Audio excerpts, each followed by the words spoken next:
Hello, everybody, and a very special hello to our very own Android. Apparently, Manny's a bot.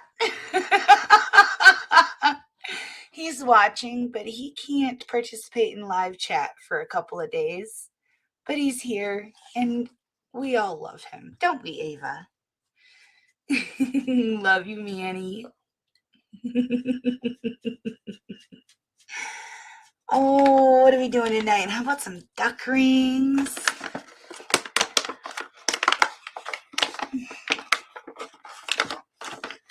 Oh, I ripped it. I'm sorry.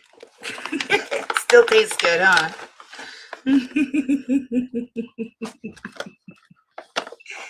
And then, oopsies. And then I dropped my elbow pad. And then we'll get some Blue Buffalo protein snacks. Oh, yeah.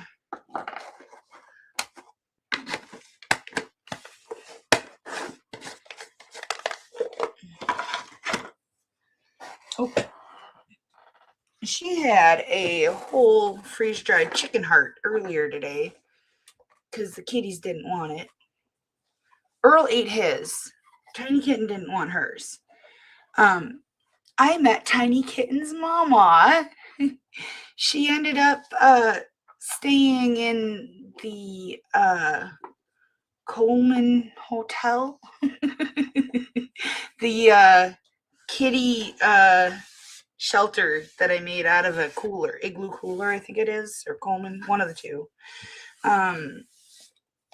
When we got our foot of snow, she took refuge in it, and I know it was Tiny Kitten's mama. She's about the same size and body shape of Billy. not quite as big, but definitely in the same age group. Oh my, shark tooth. And she has Tiny Kitten's fluffy tail. She's very vocal too, just like Tiny Kitten. She didn't want anything to do with me other than to be fed. I put fresh food and some water out for her. So and she had the shelter for the night. So hopefully she's okay. I haven't seen her yet today, but or heard her. She was very loud. She didn't like the snow. That's for sure. She did not like the snow. Neither did I. I was kind of trapped here. I managed to get the ramp done because I needed to make sure Ava could get down to the bottom to poop. I didn't want to not have her have that ability. And she was not thrilled. The snow was up to her belly. And that made it impossible for her apparently to poop.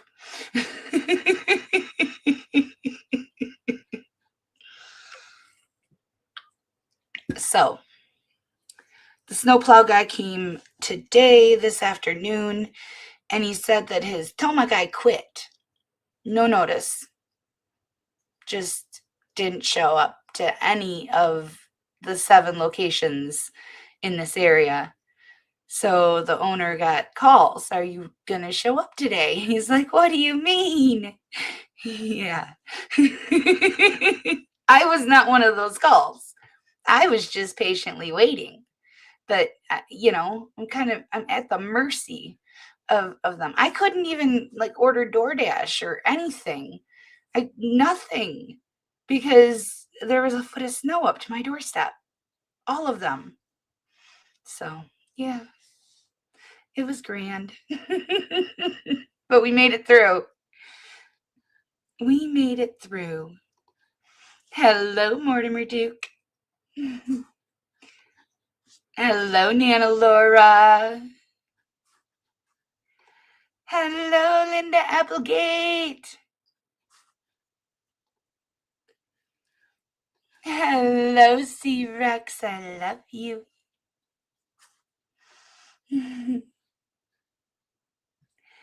Hello, Buzzy Pug. Hello, Jenny Green. Thank you.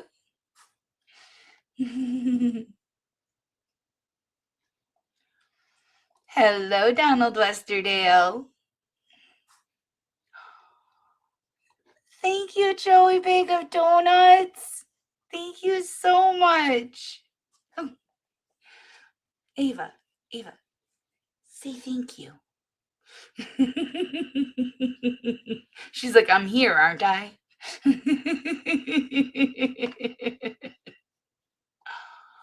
Oh no.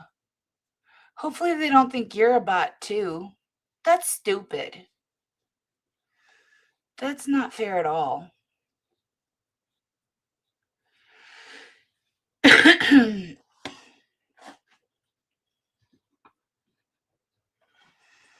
Hello, Michelle Moreland.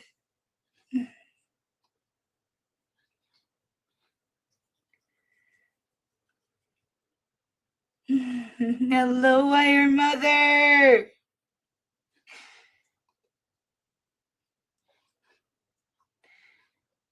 By the way, how's your homework? If I'm going to be a bad influence, I'm at least going to try to encourage you.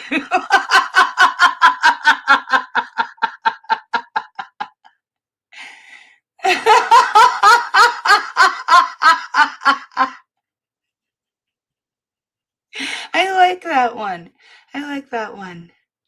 I think it should be a database that integrates with the federal system.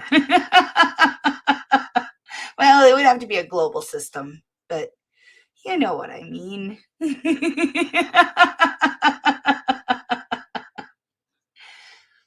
we could find all those fugitives real fast. Oh, look, they're on Roblox.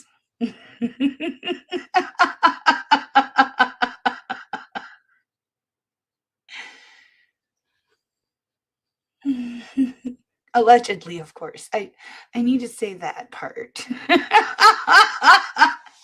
I don't need a legal team showing up at my door. Hello, she's a maker. Ava, I need my hand. She's going to need my pets. Look at that pathetic face. That's such a pathetic face. You are so cute. You know that, Ava? You know that, Ava? You are so cute. I love you so much. You make everybody happy, especially me. Such a good girl. Such a good girl.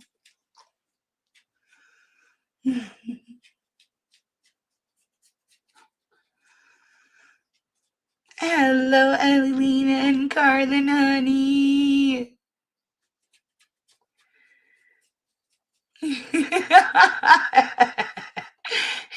Everybody loves you.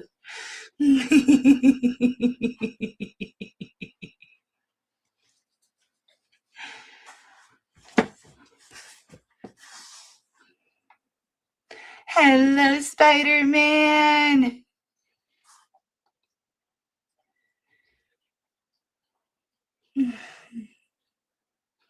Hello, Charlie.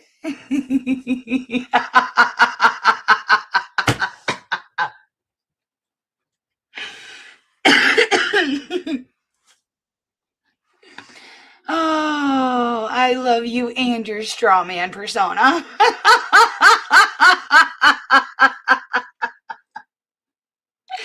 Hi, tiny kitten. Hey, baby.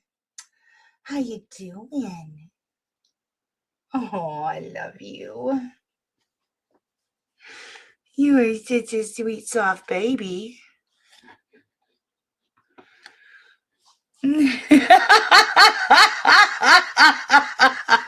That's basically how it goes around here.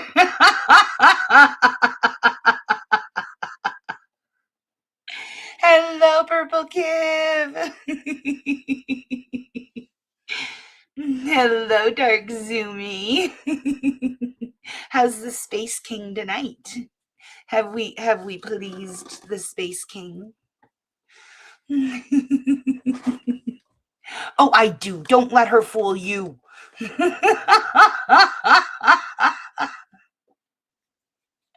I am not. Not even a little bit. She's so spoiled rotten. I survived the flood of 93. Not even kidding. We used to have t-shirts in Bearbu that said that. I know. Okay. What do you want? Which ones do you want? You want the duck? I'll get you the duck. Apparently the chicken's not good enough anymore.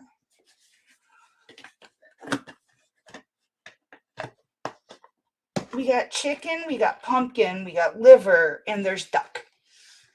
You should be happy.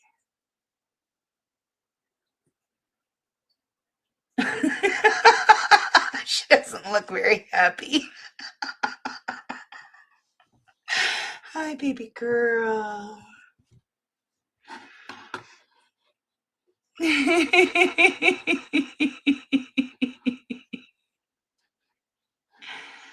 Oh, so tonight's first clip, you guys, I'm sure everyone ran it.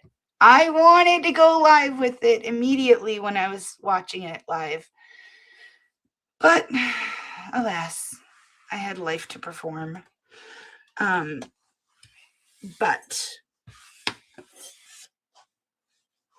I'm going to play it anyways. And then we get a great hearing. Hi, Earl. Hi. Meow. Do you want some too? You want some treats too, bud? Oh my gosh. Look at her just watching. You're just watching, Tiny Kitten. You're waiting for any little morsel to fall. Oh my goodness. Okay, I will open up the box. These are the coolest. These are like a science project. I swear, I love it so much. The chicken hearts. It's an actual chicken heart. I love it so much. And so does Ava. You want one, Tiny? Not so sure, huh? You haven't figured that one out yet. Earl likes them. Ava, you want a quail egg? Oh, yeah. You want pumpkin? That helps with your digestive system. Earl, where you going? You were next. You were next. Come on up. Come on up where Ava can't steal your treats. Earl. Have a heart.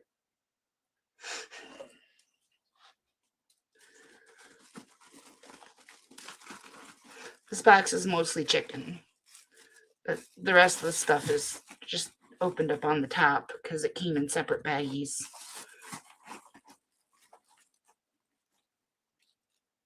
Come on, Earl.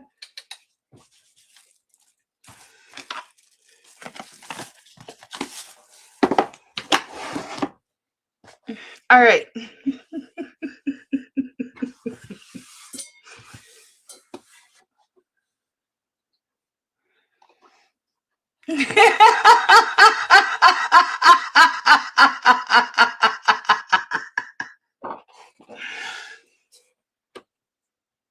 I am the judge.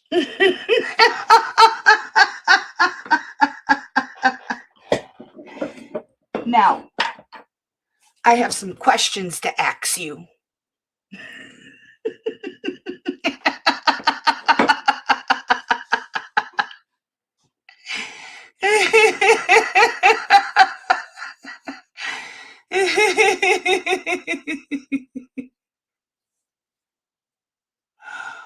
Oh, I'm sorry. I never took it seriously.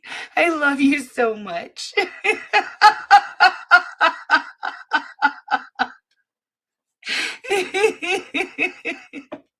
Oh, oh, that was so mean. What was that for?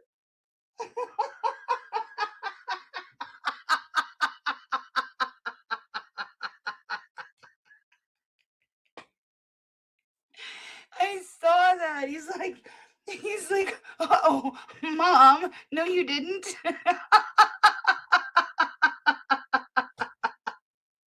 Hello, Sean.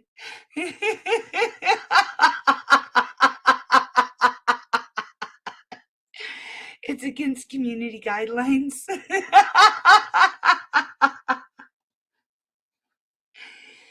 Oh, all right, let's have some fun. I gotta turn the heat down. Oh my goodness.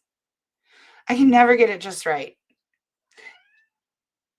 I know. If I put it on 69, it's too cold. If I put it on 70, then I'm roasting. There is no in between. The thermostat around here does what it wants.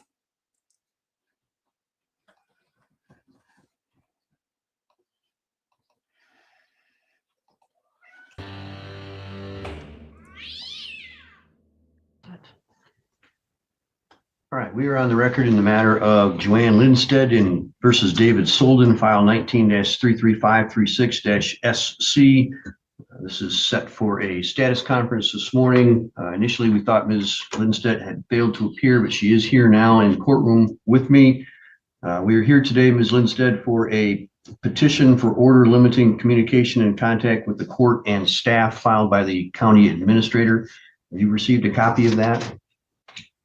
Yes, I don't have it with me, but yes, I did receive a copy of that. I have an extra copy. Do you want to read that now? You want to review that now? I'm sorry. I have an extra copy with me. Would you like a chance to review that? Yes, please.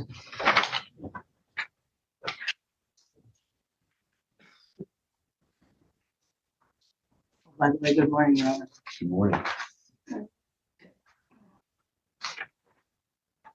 Have you had an adequate opportunity to review that? Yes. All right. The court administrator is asking for an order which would prevent you from having contact, direct or indirect, with Ms. Good, to prohibit you from entering into the district court building or grounds unless ordered to appear by the court, and to limit your contact with the court to email, telephone, and Zoom appearances. Do you agree or disagree with that request? I disagree. Can you tell me why? Well, for one thing, because when I would come in to talk with Miss Good at the window, I would talk to her, and she had a listening ear, and she was very personable. She has personality. She's a people person, and she would listen to me anytime that I had something going on, that I would talk to her, and she was there for me. And I would give her, I had given her many compliments, and when I did, she would she said, "I thank you, I appreciate that." And I had given her many compliments, and so on. And she is like a sister to me.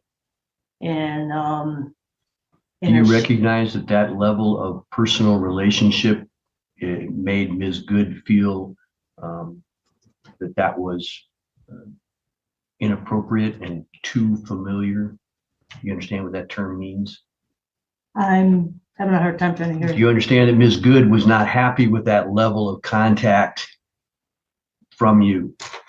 No, I was not aware that she was not happy about that level of contact. Do you understand that Ms. Payne was the one who then became the person who had contact with you because Ms. Good thought that you were becoming too familiar? You were complimenting, even to the extent of complimenting her eyes, saying that she had nice looking brown eyes. and calling her sweetheart. You understand that? Yes, sir. You understand that that's inappropriate in a professional relationship. She's not your friend. She's not your comforter. She's not your colleague. She doesn't get paid enough to be your emotional support cashier. Like, what the hell is going on here? Like, I don't think I have ever met someone in a desk clerk position that I have latched onto so emotionally hard as this woman. Kind of creepy. She's like a sister to me. Oh, no, no, no, she's not. She's like a clerk of the court to you. She is a person who works for the court, and she cannot have a personal relationship with you, and she's not asked to have a personal relationship with you. Okay, and on the note that saying that I was not aware in the first place that we're not allowed to give compliments or anything like that. I was not aware of that. I was not told that up front by the courts or nothing, by Pam or anybody. And if Miss Good thought that I was coming on to her, no, I have more respect for her than that. And I would not ever do something like that because she's a good person. She's very humorous, and she would listen to things that I had to say to her, and she had a very good listening ear. Okay.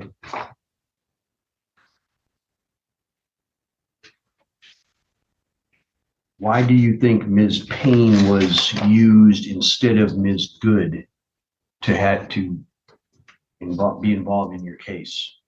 Why do I think Miss Payne was? Right. That is a very good question. And there was times too that I would come in and try to talk to Pam, and Pam was she was not very nice to me. She had my anxiety, my depression. It was running high. I even when I tried to talk to Pam, got to the point where I just couldn't do it no more, and I just took my stuff and I left the building because I didn't want to have any problems, and I didn't want to go from there with it.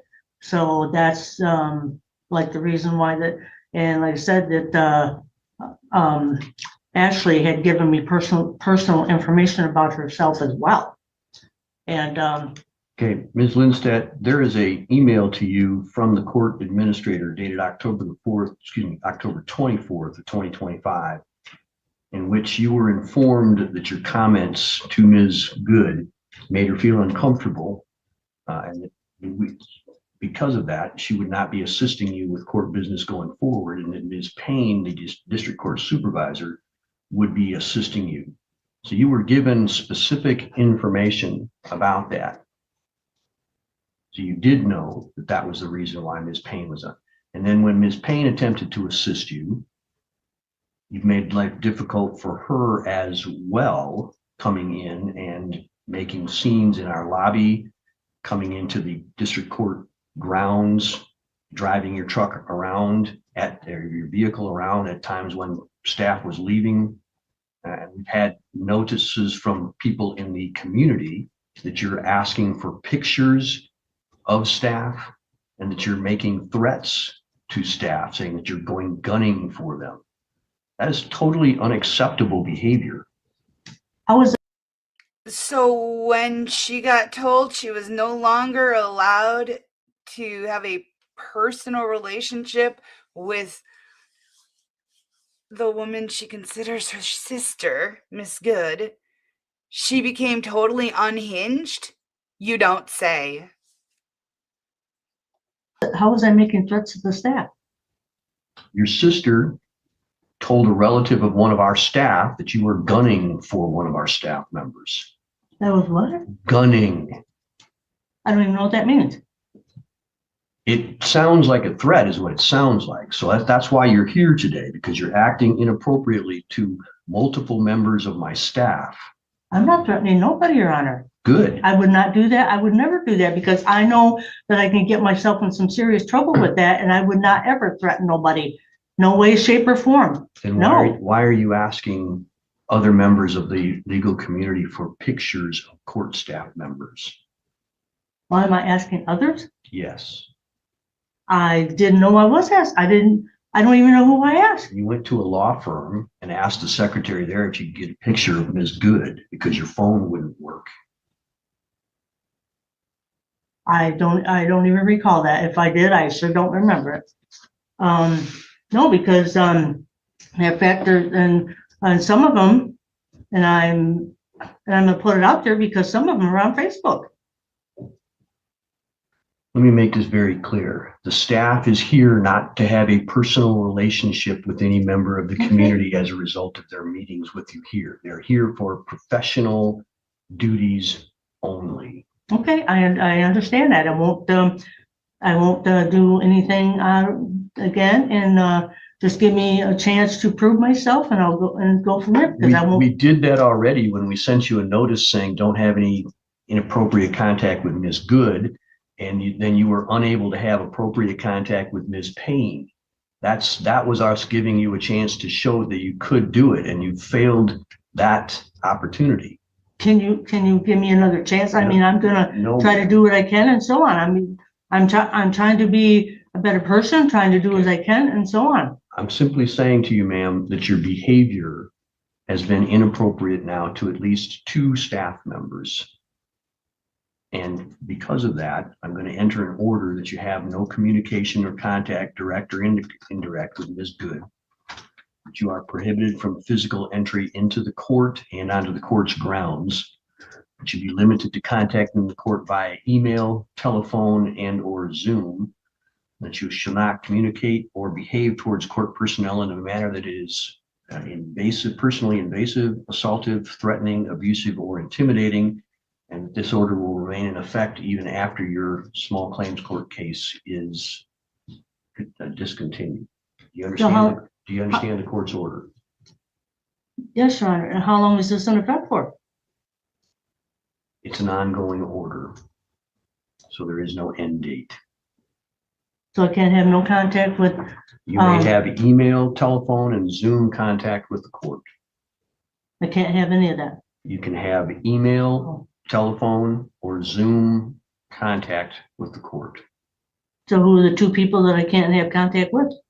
You may have email, Zoom, and telephone contact with the court. You may not have any contact with Ashley Good. You know, you can have contact in the ways that can be strictly monitored and proven. Yeah, but not in person.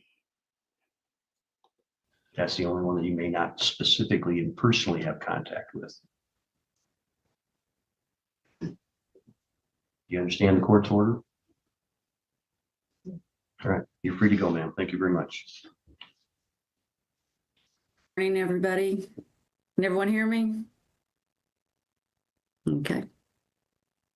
All right, we are already on YouTube. We just finished up another hearing, so just to let y'all know, we are live streaming the hearing.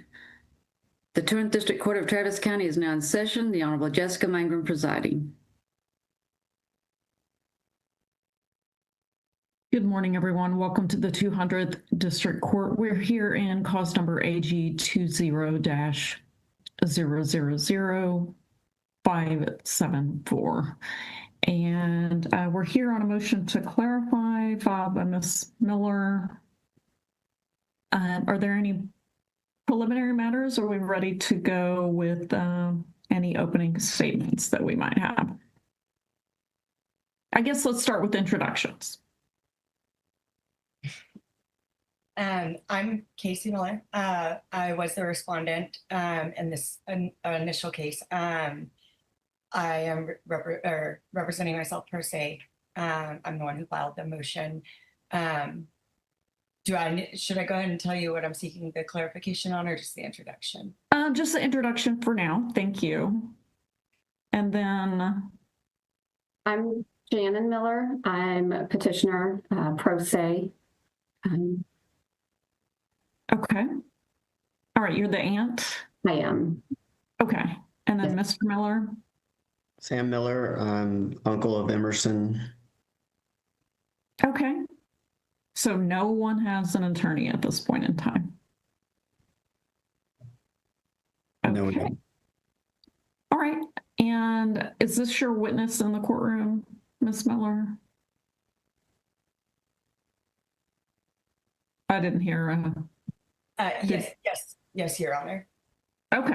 All right. So this is what we're going to do. So before we get started, let me go ahead and ask everyone who's here in the virtual courtroom. I'm going to swear everybody in, and that includes you, Mr. Burgoon. So if you'll unmute yourself. So for all the Millers and the other witness, if you would raise your right hand and be sworn, do you swear or affirm the testimony you will give in this cause will be the truth, the whole truth, and nothing but the truth? I do. I do. I do. Okay, great. Thank you. All right. So, Ms. Casey Miller set this motion to clarify, and we're going to proceed in this fashion. You, as the movement, you will get to make a brief opening remarks, usually just a few minutes. Tell me what you're here, what your relief you're seeking, and then either one or both of the other Millers can provide their brief response to that request. And then after the brief openings, Ms. Miller, you will be able to either call yourself as a witness or your expert, and we'll proceed from there. And I do have a timer, so I'll keep you on the clock. I think this matter was set for an hour and a half. I'm not sure we'll need that much time, but I will be keeping tabs on everyone. So, Ms. Miller, Casey Miller, you may proceed. Okay. Good morning, Your Honor. I am seeking clarification on specific provisions in the court's order to ensure that compliance is objective, measurable, and consistently applied. I am not asking the court to dismantle the step-up plan.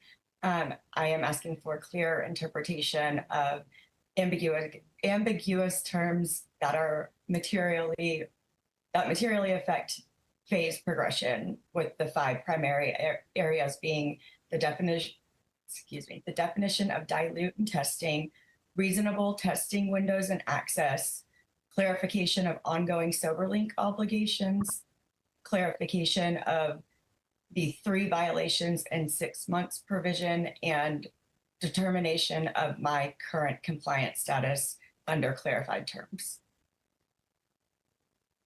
Okay. All right. And is it Janan? Yes. Okay, you may respond. Thank you, Judge. We are not objecting to the request for clarification. All we're asking for is that that the court honors the order in which it was ruled, and that we respectfully request that any relief that is being requested that goes beyond the scope of clarification not be permitted at this time. Okay. And Mr. Miller, anything to add to that, or does that sum up? That sums it up, Your Honor. Okay. All right. I assume the position of your wife is the same as your position. Yes, it is, Your Honor. Okay. All right. Thank you. All right. Then back to Casey Miller. You may call your first witness, whether that is yourself or your expert or someone else. Okay. Can I go ahead and offer my exhibits within this, embedded within this? You may. Are they uploaded to Box? Yes, ma'am. Okay.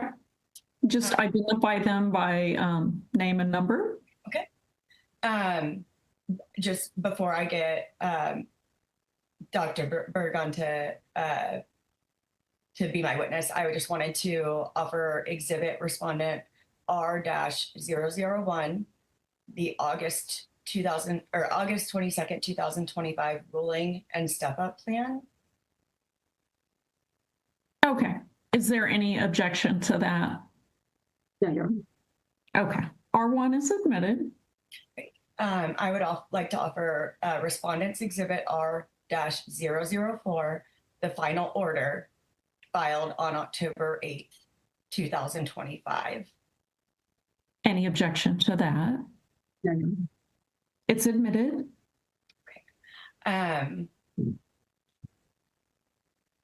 So the first clarification issue that I have is the definition of dilute. The order states that a test is deemed fail if it is dilute or alterated, but it does not define dilute. It does not distinguish between dilute negative or dilute positive.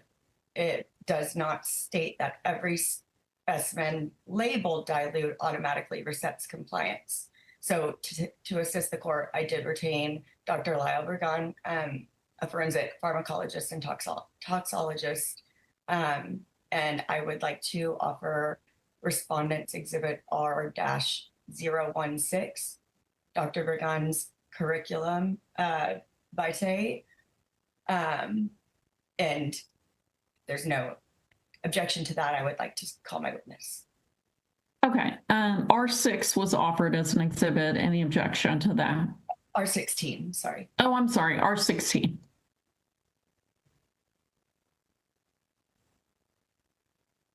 Other than the fact that I haven't had a chance to verify his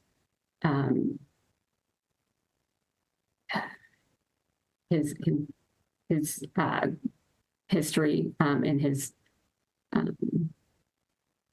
what's the word I'm looking for? Well, you'll have an opportunity to cross-examine him if he's called as a Yes, witness. then no objection, Your Honor. Credentials? Like, you need to call and verify that her witness is really a doctor and not an actor. Okay. Noted. Okay. It's admitted. Okay. At this point, I would like to call my witness, Dr. Lyle Bergan. Okay. And doctor, you were previously sworn when I swore in all the witnesses for this proceeding. So Ms. Casey Miller, you may proceed with your examination of the witness. Okay. Can you please state your name and profession? Yes, I'm Dr. Lyle Bergoon. I'm a forensic toxicologist and pharmacologist and a medico-legal pharmacologist and toxicologist. Can you briefly describe how long you have worked in forensic toxicology? Oh gosh, it's probably approaching close to 20 years now. Have you testified previously as an expert? Yes, I have.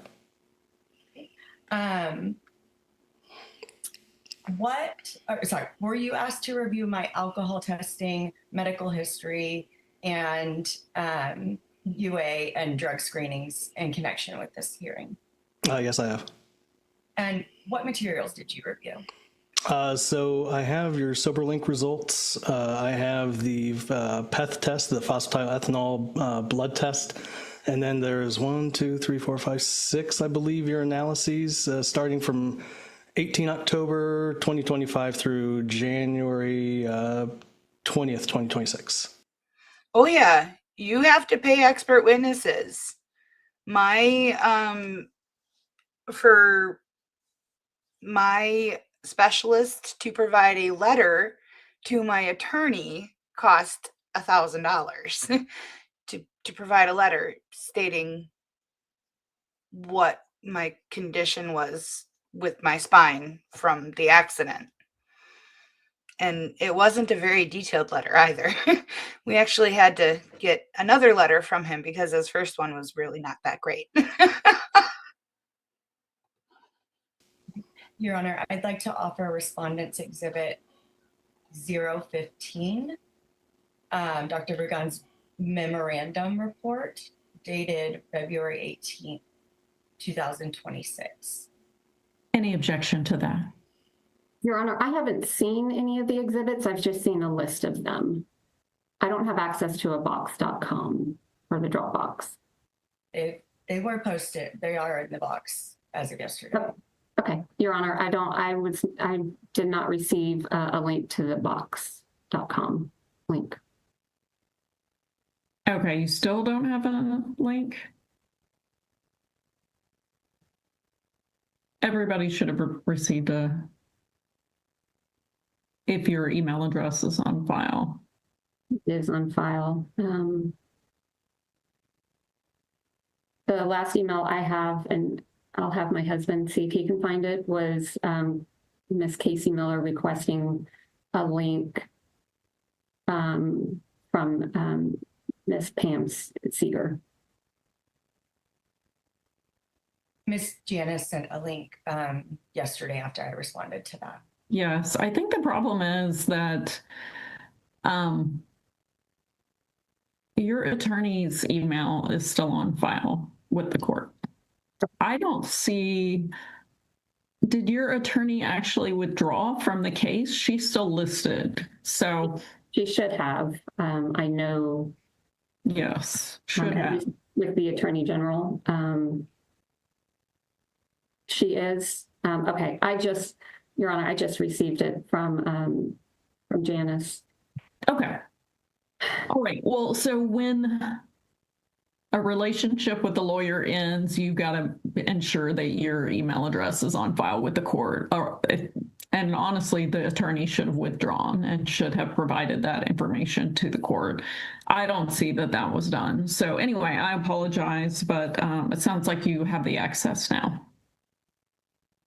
Yes, well, I'm working on trying to get into it. Yes, Your Honor.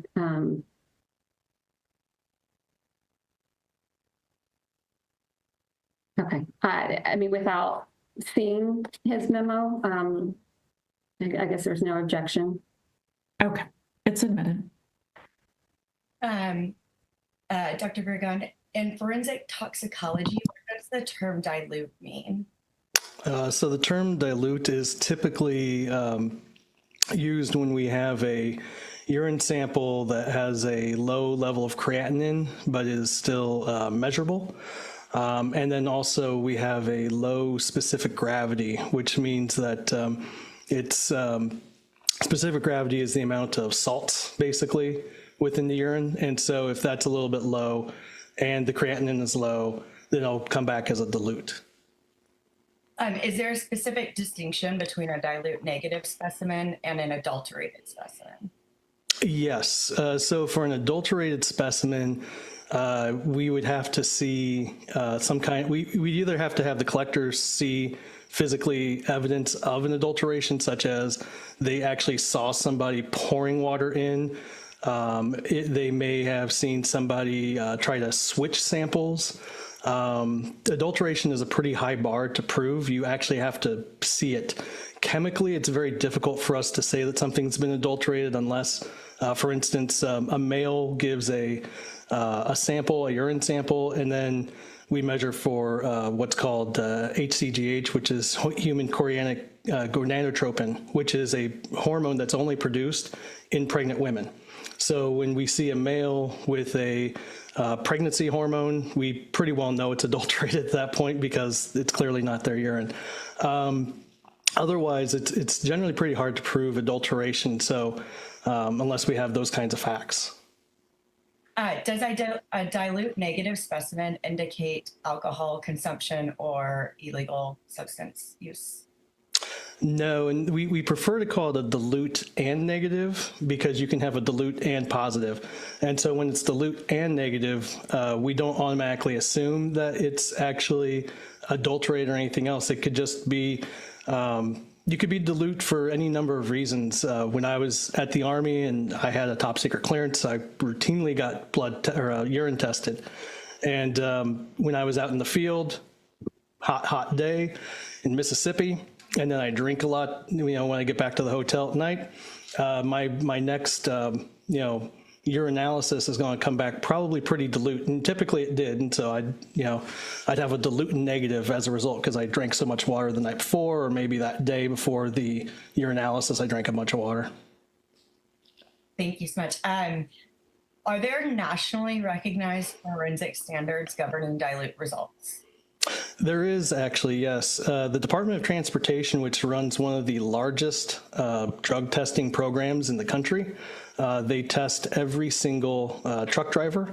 They also test airline pilots and other individuals who move large vehicles around. Sometimes boat captains as well have to fall under this. Their rule is that if you are dilute and negative, it is at the employer's discretion if they're going to, we say, recall you for a retest. They do not have to. They have the option of doing that, but it is not mandatory. In the United States federal government, where I worked, I was an Army civilian. That program is run by SAMHSA. SAMHSA's rule is, and this is what happened to me, if I am dilute and negative, my agency would then call me to do a retest. And then if that was dilute and negative a second time, then what would happen is we would just call it a negative. And so that's typically how we handle dilute and negative, is either we just accept it as a negative, or we ask you to retest. And if it comes back dilute and negative again, then we say you're negative. Okay, so under those standards, is a dilute and negative result classified as a positive test? Never. Is there scientific basis to treat a dilute and negative specimen as evidence of alcohol use? No. Couple more questions, sorry. Can hydration levels impact concentration without indicating alcohol use? Absolutely. So the only way that we would indicate alcohol use in a urinalysis is if we have ETG, which is a metabolite of ethanol or alcohol.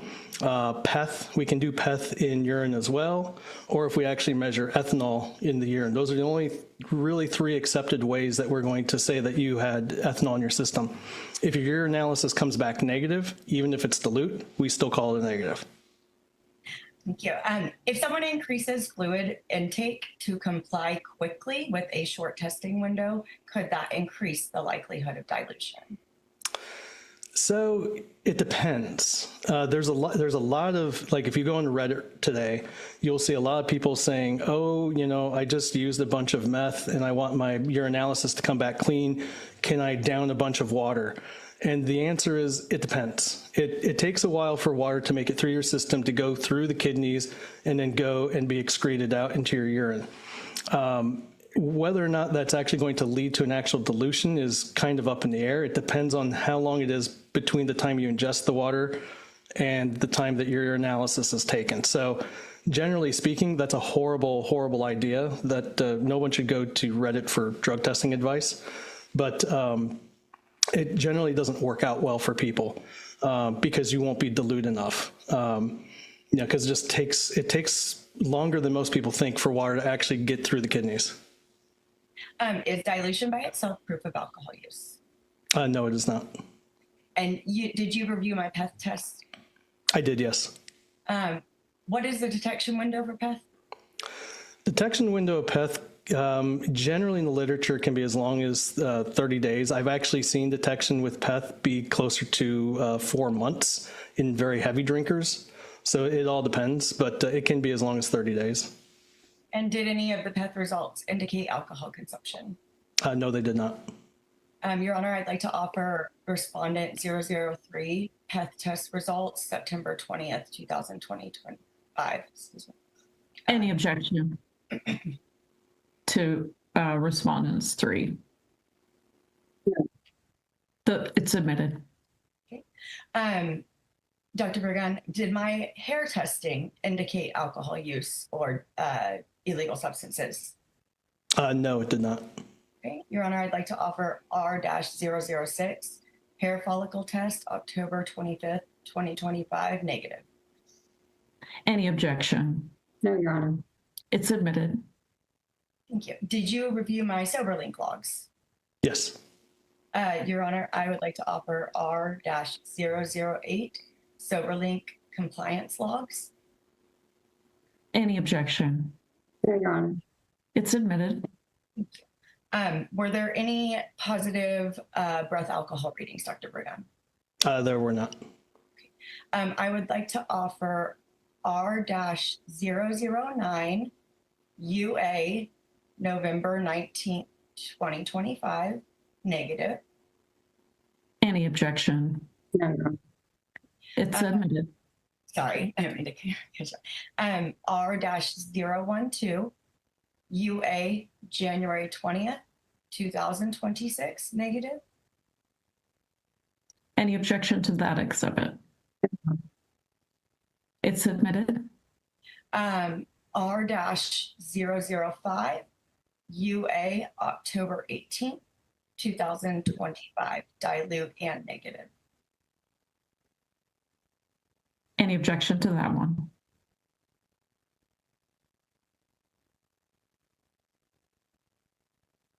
No, Your Honor. It's admitted.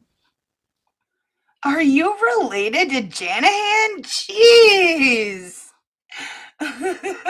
She is 100% proving that the tests, even though it says dilute negative, that it doesn't mean that she cheated the test. That's why she has Dr. Burgon here. Her hair follicle test or her hair sample test, they take 1 inch is a month, and she's got a lot of inches, and so they can test a ways back. That she's done the hair test, she's done the PEth test, which can be up to 30 days, where they can detect alcohol in the system. She's got the SoberLink compliances, and she's got the urine tests. The problem is 2 of her urine samples came back diluted after days that she had drank plenty of water from being outdoors hiking or whatever. She'll give testimony on that, but she's proving, and she's doing a damn good job. If she maintains her sobriety, I honestly believe she should go to school to be a lawyer or something in the legal profession. She is doing amazing, and I'm super proud of her for her sobriety. Let's see how her family reacts. R-011 UA December 20th, 2025, dilute and negative. Any objection to that exhibit? No, Your Honor. It's admitted. Thank you. I just have about 3 questions for you. In toxicology, is it appropriate to evaluate one urine result in isolation, or should all available testing data be considered together? Generally speaking, we prefer to see everything, all the testing results together, just in general. Is a dilute and negative medically equivalent to any relapse? No, it is not. In your professional opinion, would resetting a compliance timeline based solely on a dilute and negative specimen be supported by forensic toxicology standards? No, it is not supported by the science at all. And last question for you.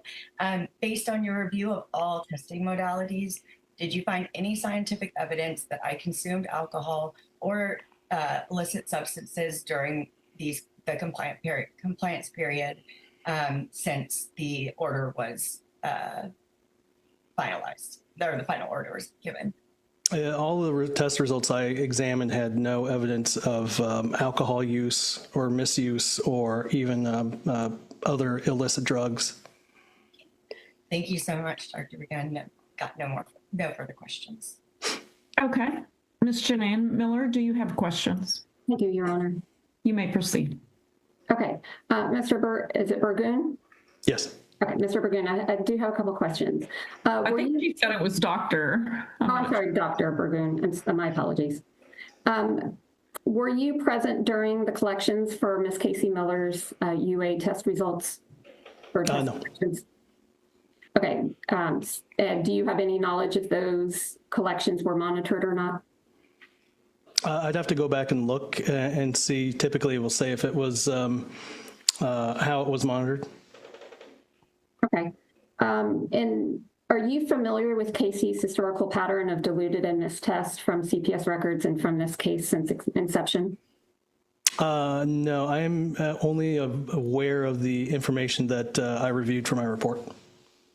Okay. Can we look at respondents exhibit 005, the UA test result from October 2025 that had a diluted negative,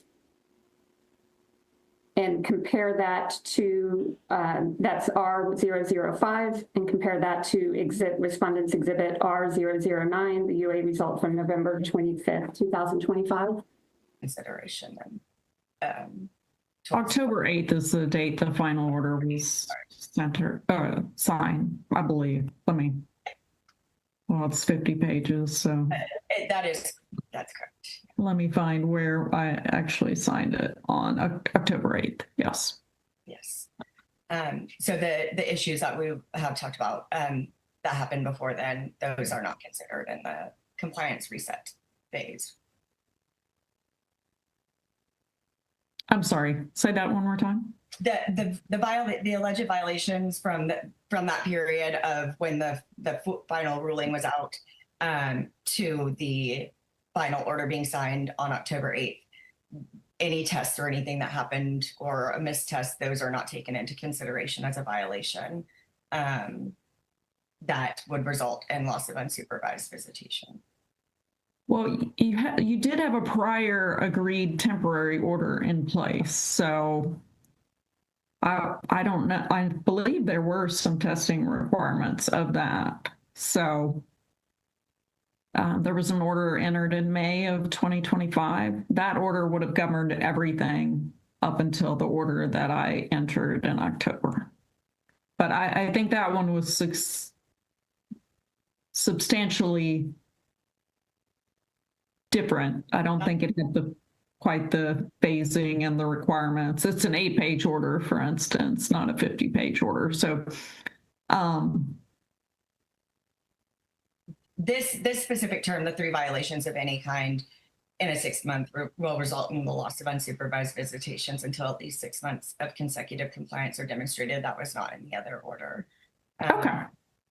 Yeah, well, one order lasts until the other one picks up. Okay. So I guess with that part being said, am I able to lose unsupervised visitation before it's even been granted? So I'm not sure I understand your question. So if the 2 tests that were dilute and negative, if those are to be considered 2 violations,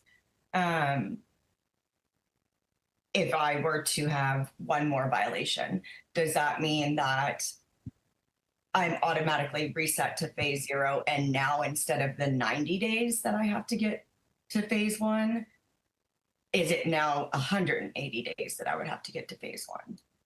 What page of the order are you reading from? The 3 violation, it's Exhibit A, it was the 2nd page.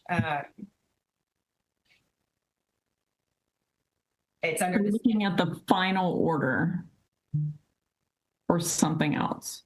I'm looking, I was looking at a printout part of it. So I can pull it up on my. Okay, it's 50 pages, so I don't know where. It's on page 27. Okay, I'm on page 27, so. Number 7, the non-compliance and reversion. The 3 violations of any kind in 6 months will result in loss of all unsupervised visitation until at least 6 months of consecutive compliance are demonstrated. So my question is, if I have not yet gotten unsupervised visitations, does that mean that if there are 3 violations, like if right now, if you were to say, yes, those dilute negatives are a violation, if I were to have 3 violations, does that mean now, because at the bottom in phase 0, it says that I need to be, or I'm sorry, in phase 1, it says I need to be 90 days compliance, and that is listed on page 28. I'm supposed to have 90 days compliance in phase 0 before I'm able to move to phase 1. So I'm wondering if the timeline was reset, does that mean if those 3 violations now make me have a 6-month period of consecutive compliance before I'm able to jump to phase 1?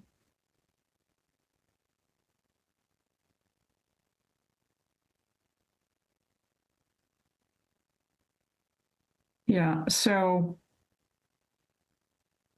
I mean, it says what it says. I guess I'm having a hard time following what your confusion is.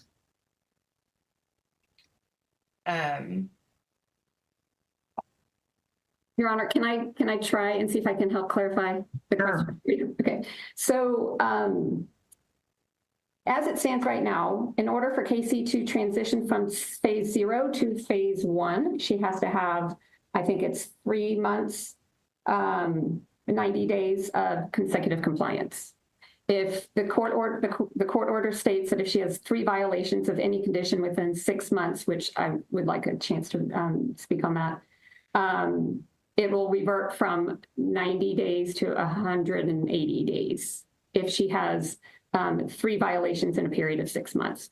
So what she's saying is she doesn't, and this will result in the loss of all unsupervised visitation until she has 6 months of consecutive. So she's wondering if, while she's in phase 0, if she has 3 violations, does that revert to the 180 days before she transitions, or only 90 because she doesn't have unsupervised? The way I read it is, my interpretation is it would be the 180 days, whether she has unsupervised now or not. But that is to the court to decide. She doesn't have unsupervised right now. So she's just wondering if 3 violations in phase 0 constitutes a loss of unsupervised if she doesn't have it. Okay. I mean, yes, that is what the words on the page say. Okay, I just had a moment. I can't talk in chat anymore. Every single comment that I make, I am censored on my own live stream. I was going to text Nana Laura and ask her to tell you guys that I can't chat.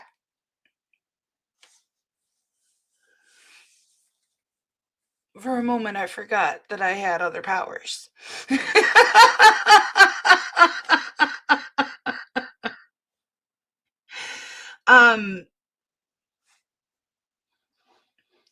Exactly the way that the aunt, Janet Miller, and the lawyers had the order drafted, any diluted test, whether it's a diluted negative or a diluted positive, any diluted test is a violation. That's absolutely wild. So she has gone above and beyond, proving that she is not faking her tests. I've already gone over the whole list of everything she's provided. She is sober. She's complying. She's trying to get her life back on track. And absolutely no one but the doctor has any faith in her. Well, doctor and me. And I just think she's doing absolutely super great. Me, on the other hand,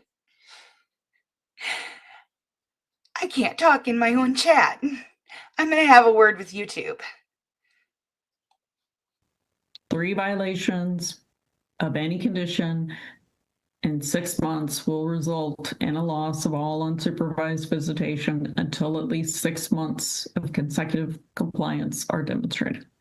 I mean, I don't think it matters that you don't have it yet. It's basically resetting you back to 0.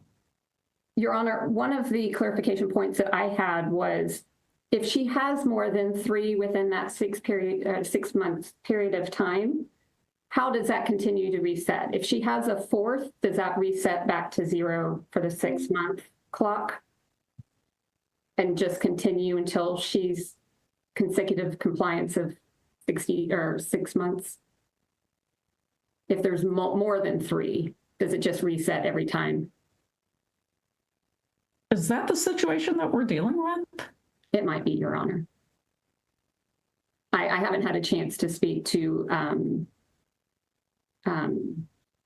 Okay, so I guess I was hoping that there had been more progress made during the time that has lapsed. and I'm not arguing that progress hasn't been made. She certainly has proven some progress, but there are some things that she's not compliant with. So. Okay, so yes, any violation sets you back to 0. That's the way this is drafted. And until she gets to 6 months, we'll stay at phase 0 of consecutive compliance. Yes, that's, I mean. So she's never going to be able to advance because she is never going to be able to please type A personality Janet Miller. I guess I'm struggling to see why so much needs to be clarified when, I mean, it's right here in black and white. It says what it says. And I understand, Ms. Miller, that, you know, it's not easy and there's a whole lot of things that you are required to do, but I think you recall that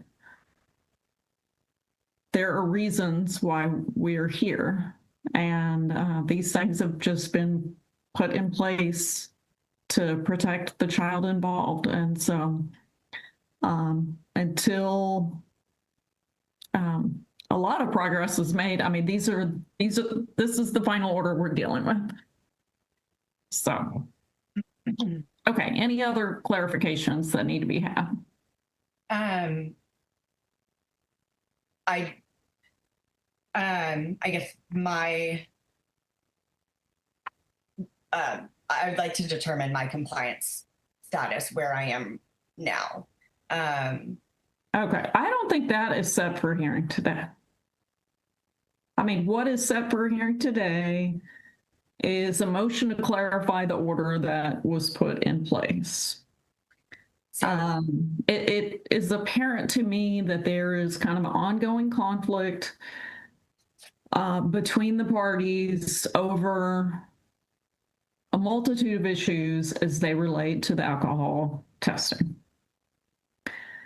And I think all I can say is that is not what's set, Ms. Miller, for today. There is not a hearing to determine compliance, and I really think that I am inclined to send the parties to a mediation. I think there's some opportunity for some middle ground, for some reasonable requests and accommodations on when and how and where the testing occurs. But the bottom line is we're all concerned with making sure that the child is safe and that so that's why the order's in place, but that's not set for me. So if you have any other things on the motion to clarify, let's talk about those. But I can only hear I can only determine conflicts that have been, a motion has been filed, a hearing has been set, and there is no motion to determine compliance. There's only the motion to clarify. So that's all I can do today. Okay, so,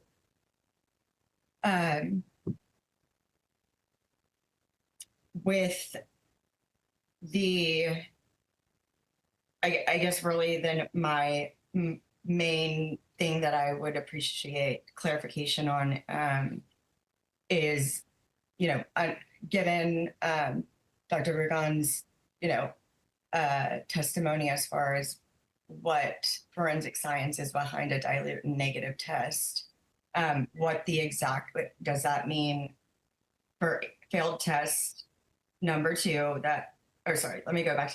Any test will be deemed failed if it is positive for THC, alcohol, or any controlled substance without a valid current prescription. 2, dilute or alterated. Okay, what page of the order are you looking at? On the final order, it is, I believe, on page 26. It's the start of Exhibit A, which is the standing requirements. This is part of the step-up plan. I think it's right after the page you signed, but I think it's 26. Okay. Under drug and alcohol testing, and then the testing types and frequency.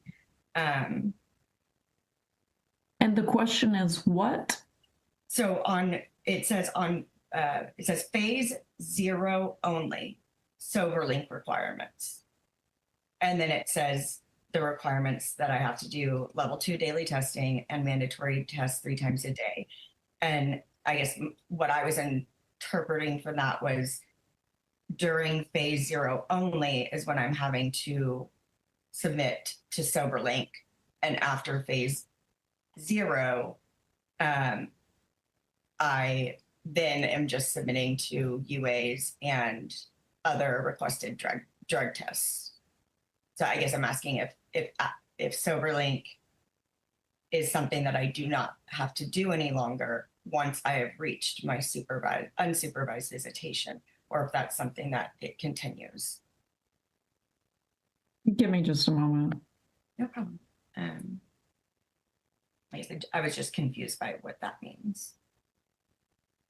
Okay, well, when you get to phase 1, or even it indicates all standing requirements remain in effect. Okay, so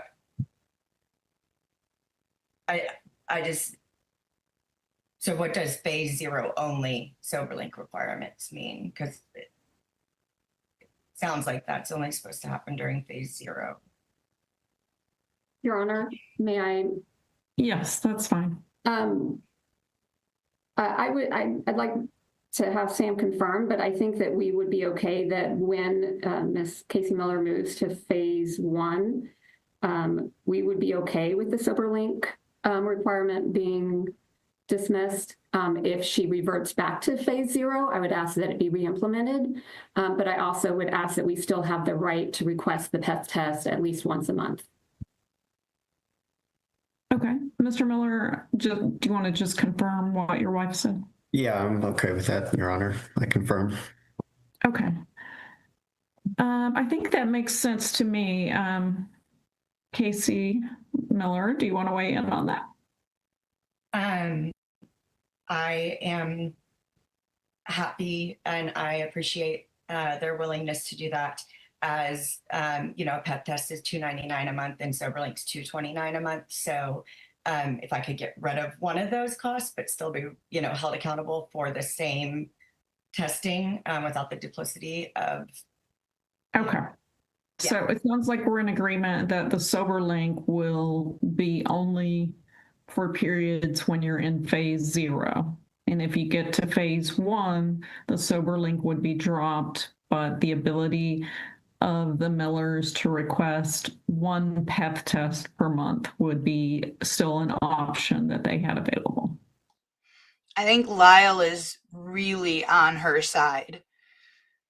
I know he's a paid asset, but I really think that he is in a way coaching her, telling her like what to ask and how to ask it to get the point across that she's not muddying these tests up. And she's really doing what she's supposed to do. She's staying sober. And yeah, she may have fallen off the wagon in the past. And in the past, maybe she did try to dilute the tests. Those would have shown as dilute positives. Testing has come a long way, especially just in the last 5 years. You can't fake it anymore. I used to know a guy who would take a B12 capsule and put it into a little Tylenol bottle with water. That was it. And he'd set it up on a shelf. And when he would go to meet his probation officer, he would tuck it and he would just use that when he had to give a sample. The color matched and it didn't test positive. He passed. Back then, they just dropped those little testing sticks in it. And apparently, it got up to temperature on his walk to his probation office. So you can't do that anymore, though. They test for other minerals and chemicals and, you know, the creatine, the salt level, you know, they test for the HDN, the pregnancy hormone. Yeah, she does. You are such a negative Nelly. Quit it. Have some faith in humanity, for crying in the mud. Not everybody's a bad guy. On your phone, sweetie, I sent you a voice message. I told Cherie to hop up on your lap and let you cuddle with her.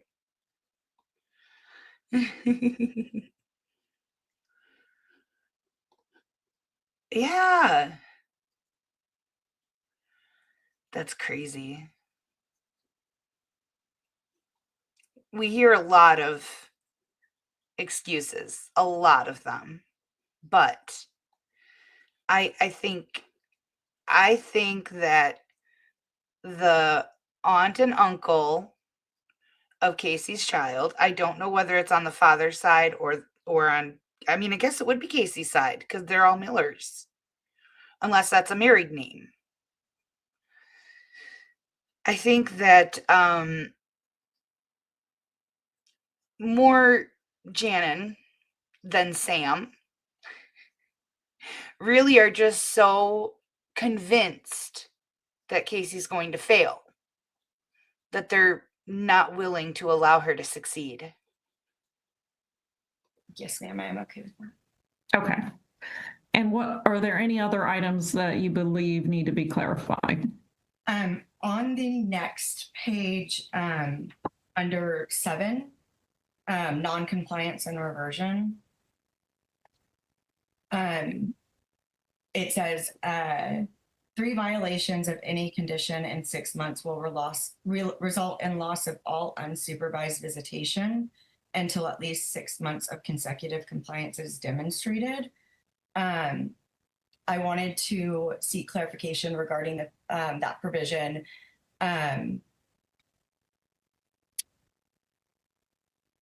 There are a few. Let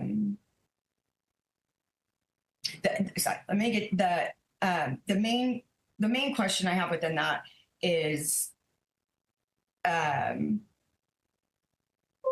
whether unsupervised visitation can be lost before it's even granted. So I do have a few exhibits to offer about like the mistest from September before the final order was in place. And there is communications between Mr. Woodby, their counsel, myself about do I need to test? Do they need to send me to a test outside of work hours, extended hours? And that was a test I wasn't able to submit to. And those and those are just situations that happen that are being considered a violation. So I'm sorry, trying to be able to explain this correctly. Let me go, if it's okay, let me go ahead and can I offer respondent 013 at close communications, in which Yes. we speak about the violations that I'm speaking about. Okay. Any objection to R13? No, Your Honor. It's admitted. And then I'd like to submit R-014. This is email communications regarding testing compliance between myself, Miss Ward, which was their counsel at the time, and Mr. Woodby, discussing whether it needs to be outside of my work hours or not outside of my work hours, extended hours. And so I guess there weren't clear terms set at that point in time. So I'm just wanting to see if the content of those emails would, I guess, reflect differing interpretations between the respondent and the conservators regarding what constitutes a violation under the order. Okay. Well, if the order hadn't been signed yet, I'm not sure how there could be a violation of an order that hasn't been entered. Your Honor, if I may. If we refer to the respondent exhibit R001, which was your ruling, in it states that, let me find, on page 1 of the exhibit R001, it states, please see the following orders of the court regarding the above matter previously taken under advisement, which are effective immediately. And this is dated August 22nd, 2025. Okay. Do you want to share your screen and show me what you're talking about? I do not. I have a limited number of screens I can look at. No, I certainly understand. Hold on just a second. Okay, are you able to see? Yes. Okay. Okay. All right. So this is a letter in which the court's rulings are sent to all the parties. Yeah, and in this, it included the step-up plan as Exhibit A. Okay, I understand. And what I'm telling you is a letter is not an order. I mean, it's a letter. It tells you what the rulings are, but they go into effect when the order actually gets signed. Okay, so that's the way this works. Okay, can you just clarify what is, what part of your letter, just for my own edification, what part was effective immediately?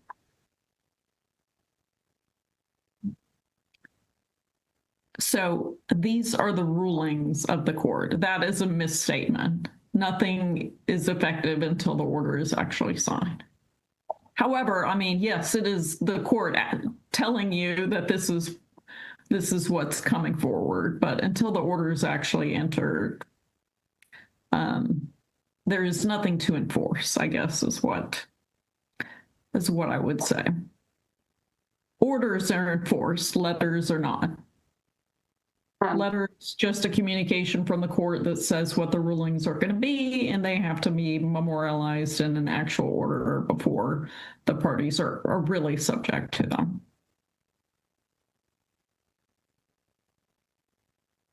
Thank you. Can I stop sharing my screen? Yes, that's fine. Thank you. All right, that did help. So you can't have a violation before the order goes into effect, is Okay. what I would say. So if there are issues that with some tests that occurred even after the letter went out, but before the order was entered, they really cannot be counted against the different phases as a violation. Okay.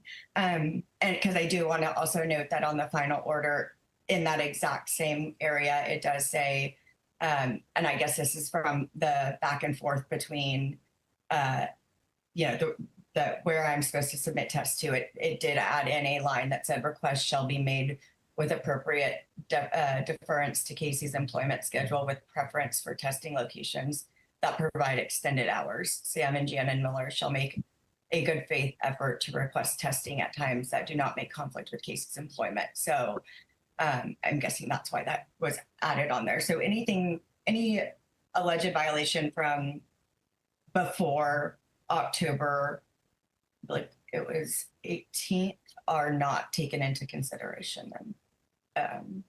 October 8th is the date the final order was signed, I believe. Well, it's 50 pages, so. That's correct. Let me find where I actually signed it on October 8th. Yes. Yes. So the issues that we have talked about that happened before then, those are not considered in the compliance reset phase.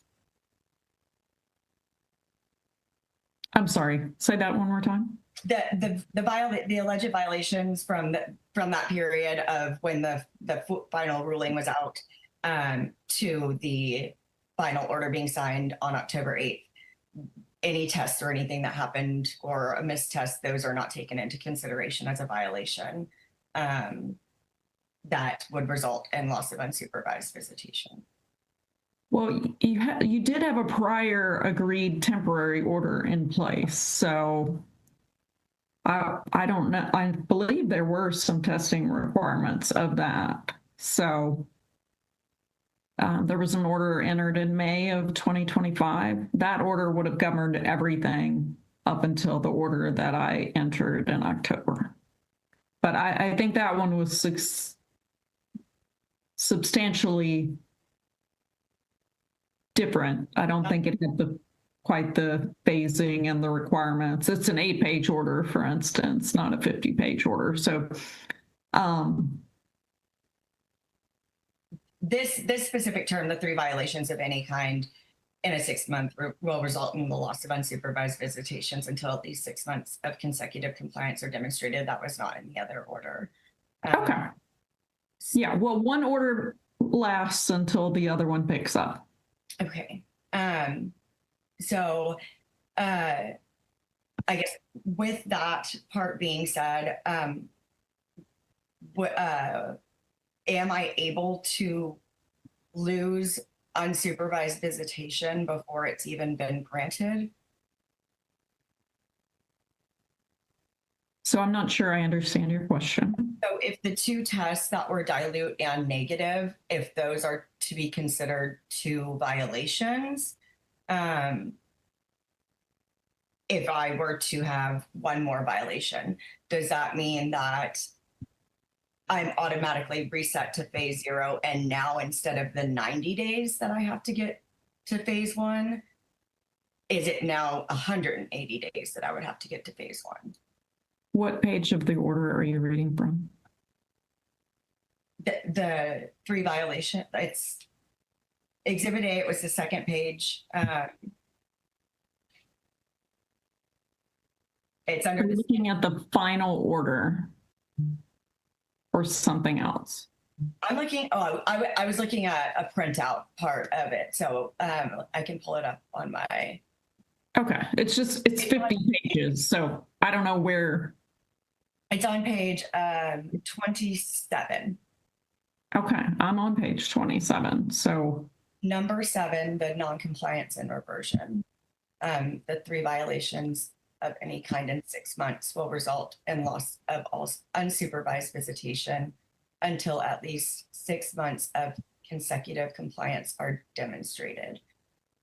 So my question is, if I have not yet gotten unsupervised visitations, does that mean that if there are 3 violations, like if right now, if you were to say, yes, those dilute negatives are a violation, if I were to have 3 violations, does that mean now, because at the bottom in phase 0, it says that I need to be, or I'm sorry, in phase 1, it says I need to be 90 days compliance, and that is listed on page 28. I'm supposed to have 90 days compliance in phase 0 before I'm able to move to phase 1. So I'm wondering if the timeline was reset, does that mean if those 3 violations now make me have a 6-month period of consecutive compliance before I'm able to jump to phase 1? Yeah, so I mean, it says what it says. I guess I'm having a hard time following what your confusion is.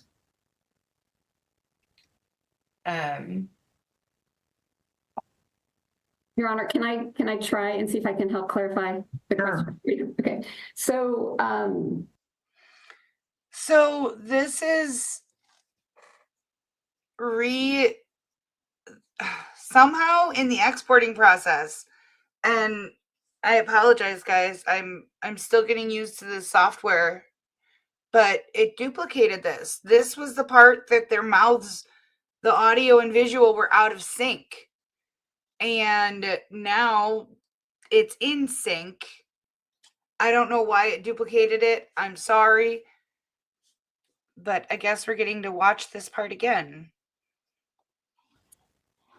as it stands right now, in order for Casey to transition from phase 0 to phase 1, she has to have, I think it's 3 months, 90 days of consecutive compliance. If the court order states that if she has 3 violations of any condition within 6 months, which I would like a chance to speak on that, it will revert from 90 days to 180 days if she has 3 violations in a period of 6 months. So what she's saying is she doesn't, and this will result in the loss of all unsupervised visitation until she has 6 months of consecutive. So she's wondering if, while she's in phase 0, if she has 3 violations, does that revert to the 180 days before she transitions, or only 90 because she doesn't have unsupervised? The way I read it is, my interpretation is it would be the 180 days, whether she has unsupervised now or not. But that is to the court to decide. She doesn't have unsupervised right now. So she's just wondering if 3 violations in phase 0 constitutes a loss of unsupervised if she doesn't have it. Okay.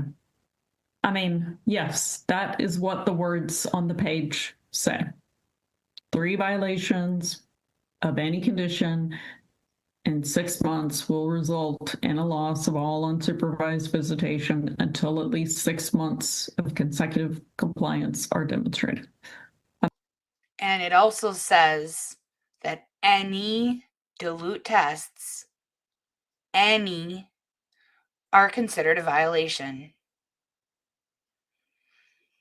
And Janet is going to make absolutely sure that there are as many violations as possible.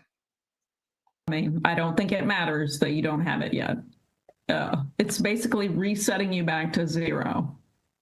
Your Honor, one of the clarification points that I had was if she has more than 3 within that 6 month period of time, how does that continue to reset? If she has a 4th, does that reset back to 0 for the 6-month clock and just continue until she's consecutive compliance of 60 or 6 months?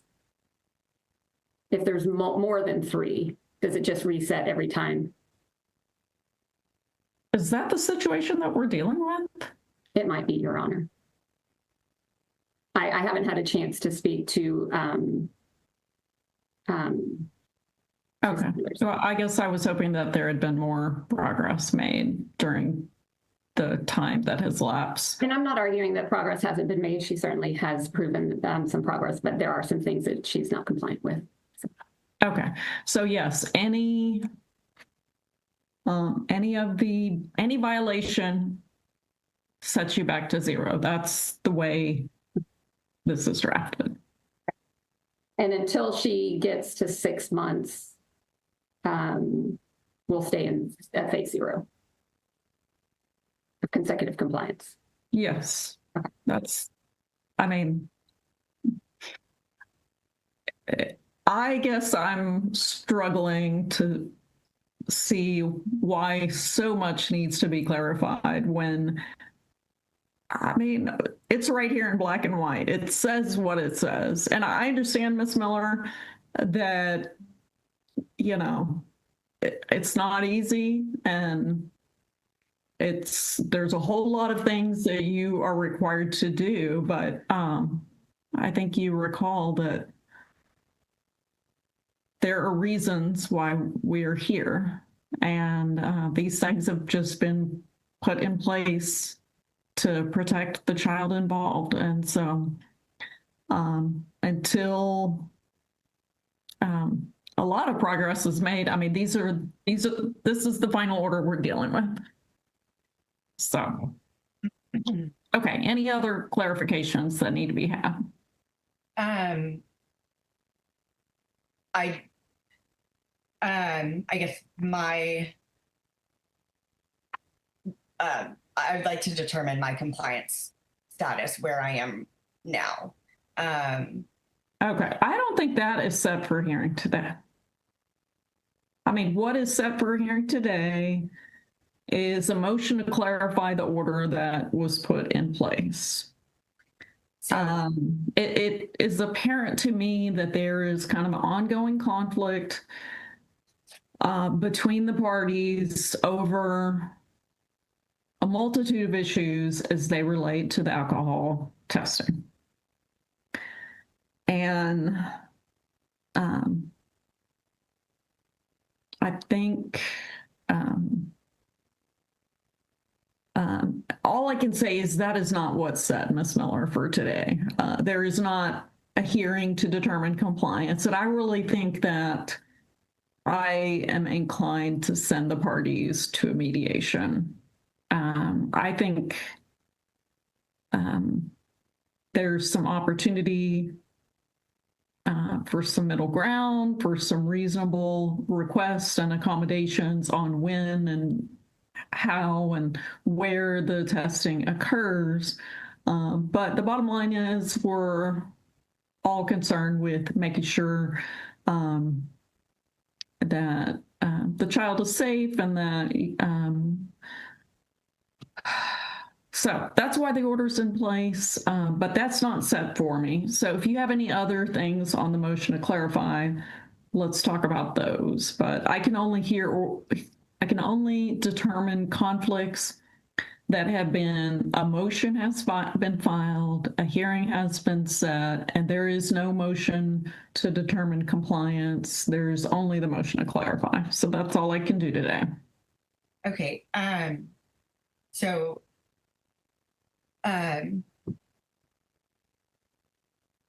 with the, I guess really then my main thing that I would appreciate clarification on is, given Dr. Rugon's, testimony as far as what forensic science is behind a dilute and negative test, what the exact, does that mean for failed test number 2 let me go back.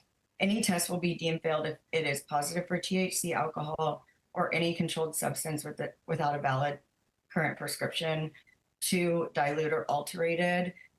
Is that just that the test is labeled dilute, or does a dilute negative, is it considered a failed test based off of the scientific, forensic evidence that was if it's labeled dilute, is considered failed. I mean, that's what's in the order. And so your motion to clarify does request that certain modifications be made to the order based on, I guess, this scientific information. What I would like you to do, and the rest of the parties, is you can take the current order that is in effect, and I think you've shared it with Dr. Burgoon, but he is free to make comments or suggestions in ways that would modify the court's order consistent with science and consistent also with, I think, what you proposed as kind of reasonable accommodations. I mean, having someone take a drug test at 6:30 a.m. if the place doesn't open until 9 or 10, that is problematic. And having testing when you're at work can be problematic. So I would like to see some proposed modifications or revisions to the. At least the judge is recognizing that there are flaws in the order. Final order. And those proposed modifications or revisions need to be shared with the other Millers. Okay. And they need to have an opportunity to review them and comment on them. And I believe there's probably some room to reach some agreements and consensus on some of these things. Yes. And so I'd like y'all to work on that. Okay. And then just a clarification, just yes. with respect to the testing, correct? We're not opening up the order to other comments. No, I think the motion to clarify, as far as the court can tell, all has to do with the testing and the phases and the, yes. We won't go beyond the motion to clarify. Okay. So what I'd like you to do is work on that. Let me see if I can give you a timetable when I'd like to. Today is the 20th.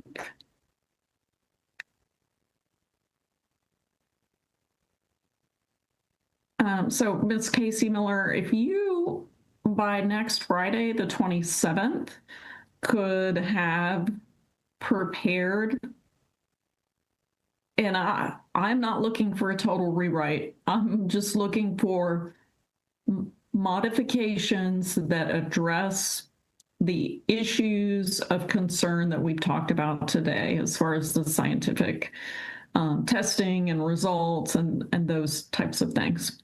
But if you could have, by the 27th, to the other Millers, a proposal, and then I'm going to give them a week to review and take a look at those. And so by Monday, March 9th, I would like you all to provide to my staff an update as to whether there have been agreements reached on any proposed clarifications or modifications of the testing portion of the final order. Casey Miller has the potential to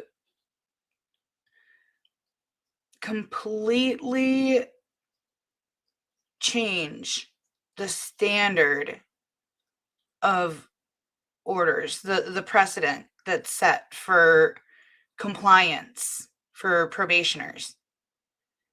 100%. She has brought up to light a very valid concern with the dilute tests and the wording of the orders. Most of the time when probationers have dilute tests, it's because they're trying to hide their drinking or their drug use.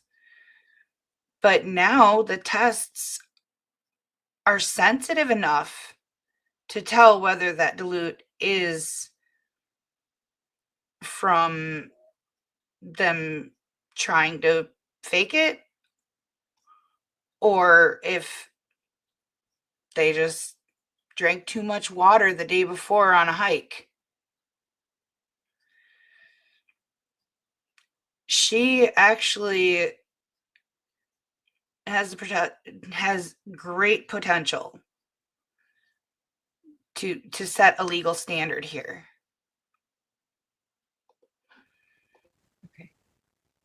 And then depending on what, I guess it will be great if there are agreements and you worked out something, then we can take care of it. If there are some agreements, but some issues remain, you can let me know that as well. Okay. Okay, how does that sound?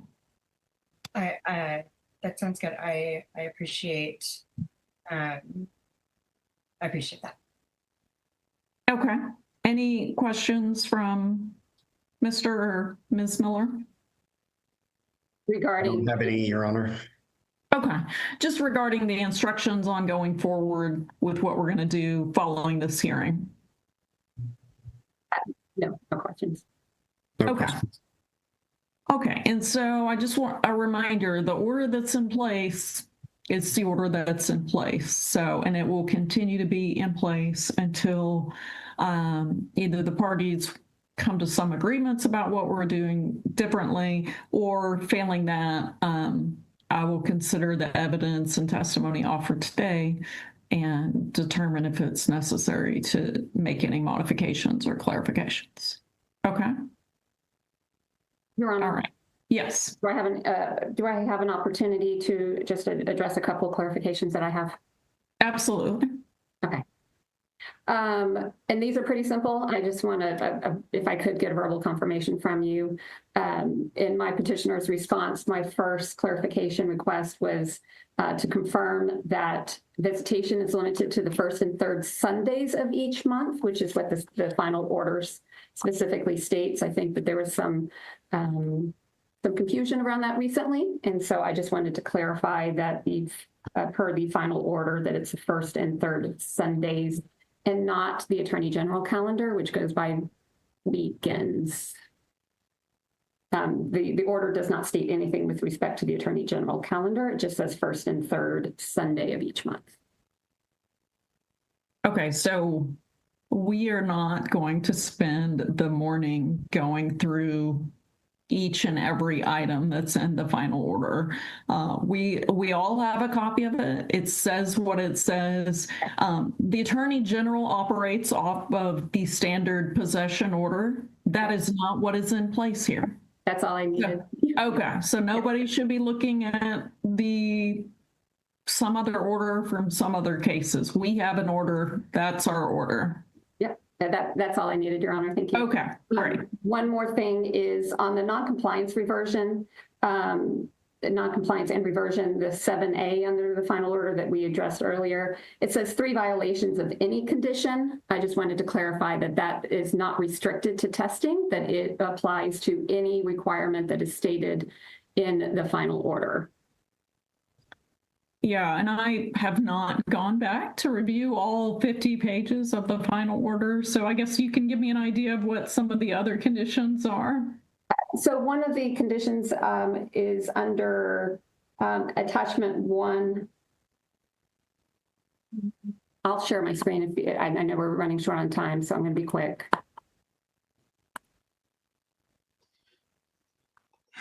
Oh my gosh, the eye roll from Sam was priceless in that moment. Oh, now this is the time to start watching Sam's reactions. Okay, can you see my screen? Yes, I can. Okay, right here under prescription verification, 2A, it says KC must maintain a signed HIPAA release authorizing Sam and Janet to verify all current prescriptions directly with the prescribing physician and pharmacy upon request. If you will, I uploaded to the box petitioner's exhibit P001, which is the app close history from July 31st through February 18th, 2026. So it's a comprehensive and not of all of the correspondence. And in that, on page 14 of the app close correspondence, I made a request to Casey on 10/17/2025. That's requesting for the HIPAA release. And as of today's date, I do not have either from the prescribing physician or the pharmacy. So I have no way to verify if they're medically necessary by a treating physician, which is 2B. Okay. We did get a request for one from the facility on January 8th. But we do not have it, and I've not seen a request from the pharmacy. I'm sorry, you got a request for one from who? From her prescribing physician, there was a request that she submitted to Austin Regional Clinic on January 8th. But I have not seen a request or a form or a letter from the pharmacy. Okay.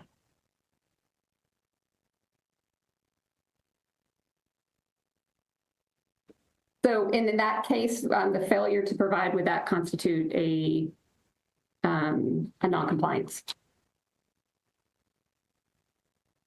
Yes. Okay. It's a requirement of the order. Can I speak on that, please? I'm sorry, I didn't hear you, Ms. Miller.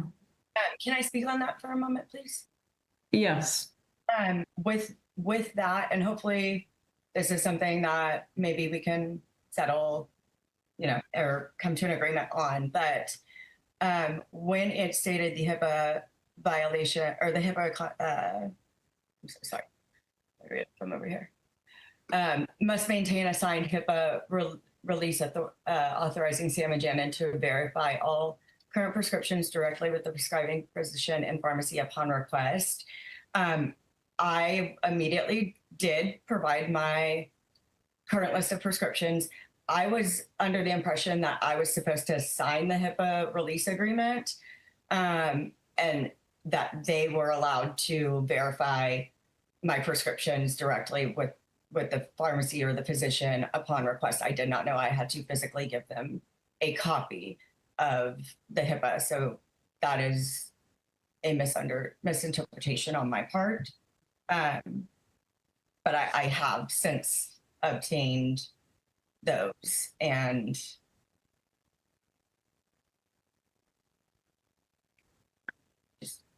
Okay. Yeah. I mean, they can't get the records without a HIPAA release. You have to sign a release, and it's got to give them the ability to pull those directly from your doctor or the pharmacy. I had gotten one signed. I just didn't know I needed to share. Well, what did you think was going to happen? I guess I did not I thought part of the language was saying that, I've signed the release and that they are able to call my physician and verify my prescriptions once my release was signed. I didn't know I needed to give it to them. Okay. They've got to provide proof to the doctor that they're authorized to get this information, or the doctor or pharmacy is not going to do it. If they don't have that on hand, it's not going to happen. I mean, maybe the doctor, you're saying you signed the form and gave it to the doctor? Yes. That's what I was instructed to do. And my doctor can confirm that too, because there was confusion about it at first. He actually first he made me come in person, which was why it was not until the first or January 2nd that I was given, I gave that to, or signed it over. I had just seen him right before this order was issued. And due to my work schedule as being the same as his, he needed me to come see him in person. So that first time that I could get in was January 2nd.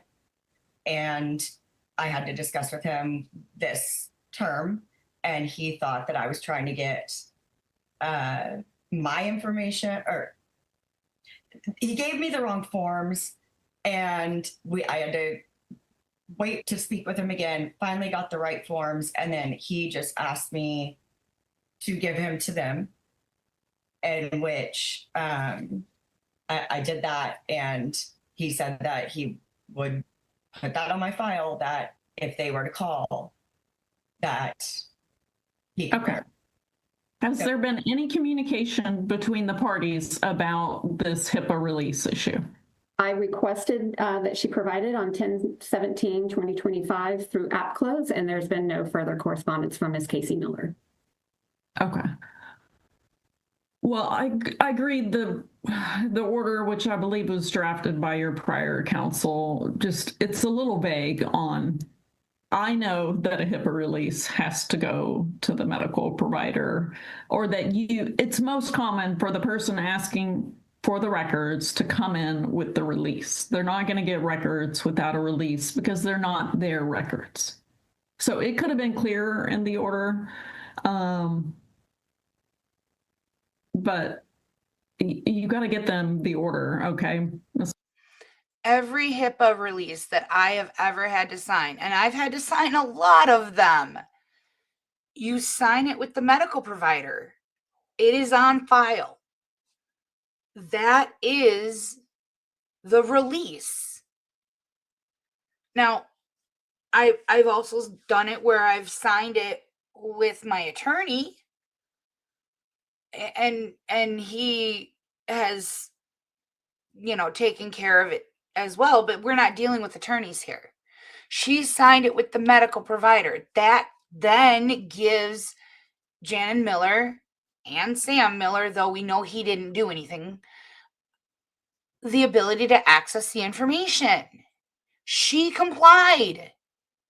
The judge is thinking that she didn't give the order or the release to the medical provider. No, she just didn't give the release to the Millers. She had no obligation to.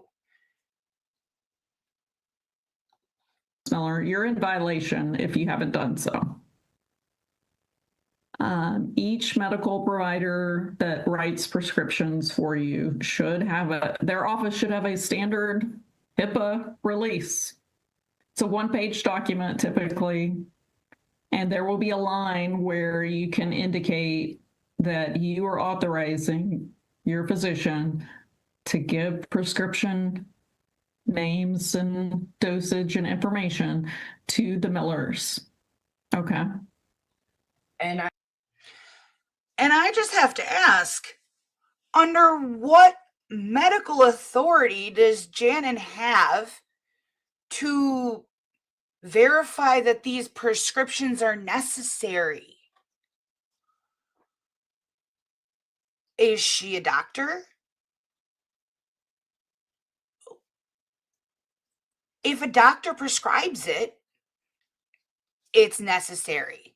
Like, she should not be able to go behind Casey's doctors and pharmacists and say, well, why is she on this medication? Do you think that that's the right avenue? It's not really her business that much. She is temporary guardian. Oh, sorry. I'm so mad I can't talk. She is temporary guardian of Casey's child that she just doesn't want to give back. That's all there is to it. I get it. You fell in love with the kid, but you're not its mother. And its mother is trying so hard to fight, to stay sober, to get her child back. And you just don't want it to happen. You have earned yourself the cunty trophy of the week. And like I said, I did do that. Well, but you didn't do it. They don't have a release. Right? I don't, my doctor has it. I guess I'll have to call him and get him to send me. like it was just a misunderstanding. Okay. Yeah, take care of that today. I did provide, the prescriptions in a timely manner, and I guess I just didn't understand. Yeah, this is an easy violation to cure. Okay. You have prescriptions, you have providers, you just have to get the release over to them. Otherwise, they're not able to do what the order allows them to do, which is to verify directly with the provider what you're being prescribed. Yes, ma'am. And I know we don't need to, continue to talk about it. I just want to say that from my doctor, he had told me that I had signed it, I gave it to him, and now they had the ability to call. So I didn't understand. I will correct it. But it was never an intention to withhold this information. Okay. Your Honor, just real quick, one of the other clarification points that Ms. Casey Miller had requested was, and correct me if I'm wrong, is basically who gets to decide the reset. And I just wanted to make sure that that was addressed. And then one other thing. So I'm more than happy to have open correspondence and try to avoid mediation. And, I can notify Ms. Miller when I believe that a violation or noncompliance has come up. But if that doesn't go over well, I just, we may have to go to mediation. But I just wanted the court to clarify who decides when a reset is initiated.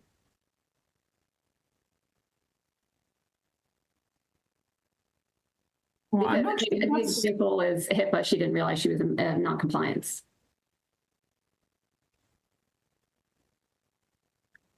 Well, typically, if parties feel that someone is not complying with the court order, someone will file a motion to enforce and put it on the court's docket and have a hearing, and the court will determine it. This order is written in a way that I think the parties should be able to tell when there is non-compliance with the order, like when a missed test is a failed test. That's pretty clear. You don't need to come to court to sort out that that's a violation.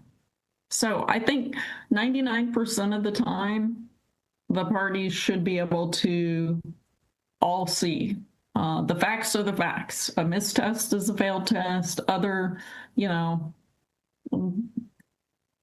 purpose of this order is not to have you come back into court every few weeks to quibble over this or that. It's supposed to be a roadmap for, frankly, how Ms. Miller can get into the opposite position of where we were when this case started. Get her ultimate goal. right. That's the ultimate goal. Get her back into the best. I forget what the last phase is called. And ultimately, if that ultimate phase is achieved, in the future, there could be a motion to modify where, Ms. Miller seeks to have the child returned. That is the best case scenario for a future date and time. But in the meantime, this final order is a roadmap of how to get from point A to point B. And I think 99% of the time, it should be very obvious to everyone involved in the case what phase we're at.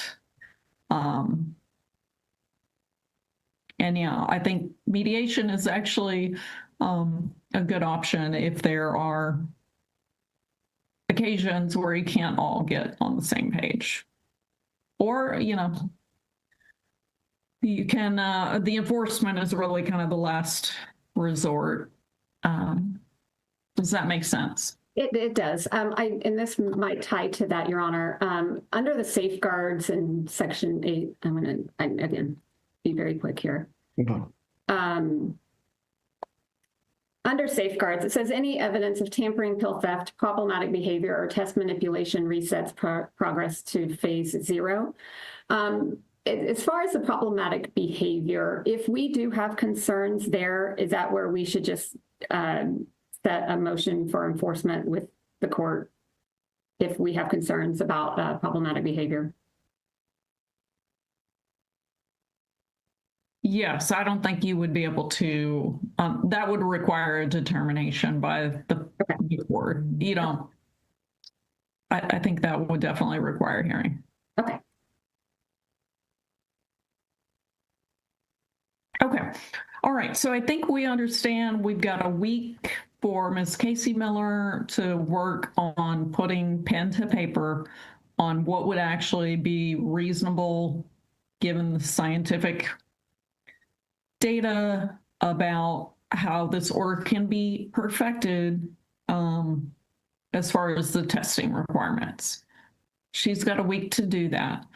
Then Ms. Janan Miller and Mr. Sam Miller will have a week to review and take a look at that to see if what is in those clarifications and modifications, if those make sense, if they can be agreed to, if they need to be tweaked.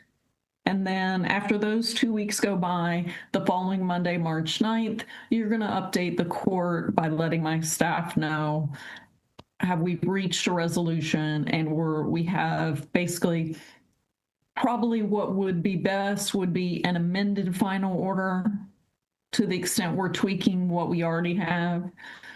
And then if there were still a couple of areas of disagreement, probably you could outline what those are in writing. Just here's our view, and I can determine those without the need for a second hearing and get that perhaps an amended final order on file for you. How does that sound? Yes, ma'am. Okay, well, we're all on the same page as far as the timing then. Yes, Your Honor. Okay. All right. Well, have we covered everything that was in your motion to clarify, Ms. Miller? I believe so, yes, ma'am. Okay. All right. And there were no other pending motions, just that one. Okay. Fair enough. Real quick, Yes. recovery program verification for the Oh my God. Sam scoffed, rolled his eyes, and tilted his head back. He is so over this. And I can determine those without the need for a second hearing and get that perhaps an amended final order on file for you. How does that sound? Yes, ma'am. Okay. Well, we're all on the same page as far as the timing then. Yes, Your Honor. Okay. All right. Well, have we covered everything that was in your motion to clarify, Ms. Miller? I believe so, yes, ma'am. Okay. All right. And there were no other pending motions, just that one. Okay. Fair enough. Real quick, Yes. recovery program verification for the order requires her to attend one AA meeting a week. Just clarification, is there any way for us to verify that? Isn't that the whole, your lawyer drafted this document, but the not whole very point of clear. Alcoholics Anonymous is that it's anonymous. I don't know if they actually do that. Okay, yeah. Yeah, you heard it right there. Your lawyer drafted this. Of course, everything in this order is going to be skewed in Janan's favor. It was her lawyer that drafted it.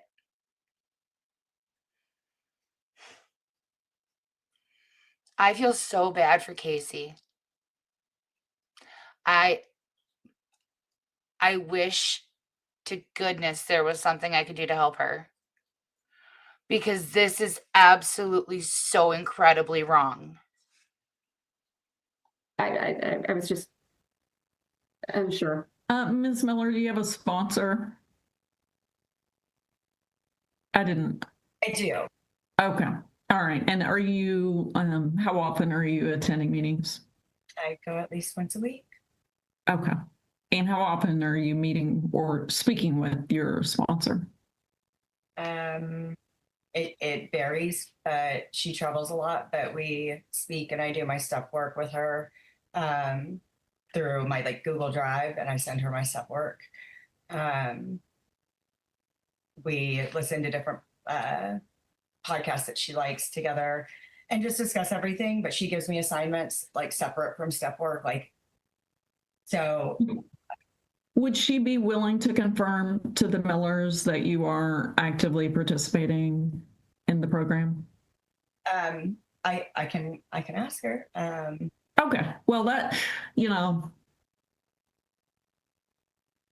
the order requires that you participate, and I guess what has been raised is how do we verify that? So, I guess be proactive and see if you can go ahead and provide some information to the Millers that just confirms you're doing that. Okay. I don't have any, I know that there's kind of a shroud of secrecy around these proceedings, but if your sponsor could send an email or make a phone call, there's probably a way to handle this. Yes. Okay. I know that they had requested like check-ins with the sponsor and that was not granted, but this would just merely be providing an email that I am going to meetings and that we're working together. I think that would be a good start. Okay.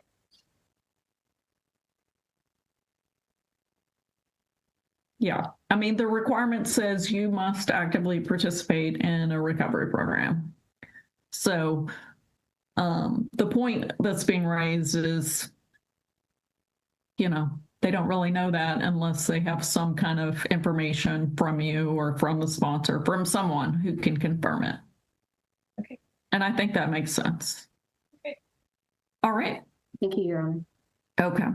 All right. I think our time here has expired, and we'll look forward to seeing something from you on March 9th. And in the meantime, take care and wish you all the best. Thank you. Okay. Yeah. Good luck. Have a Thank you. good.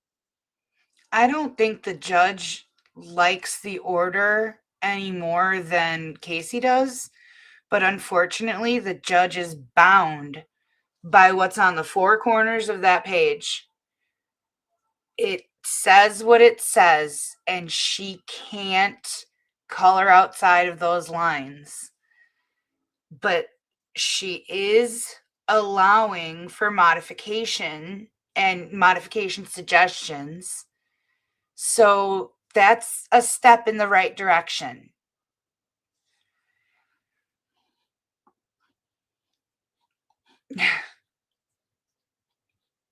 Yeah. I was, I was kind of thinking nobody would. I definitely didn't. I was screaming at the computer when I was editing this one. Absolutely screaming.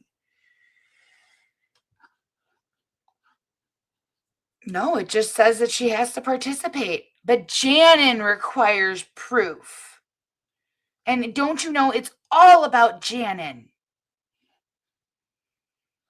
I know. Oh, I don't think so. Because every time that she was like, oh, one more thing, he just, oh, like, can this be over with? I am sure that they have many disagreements about this.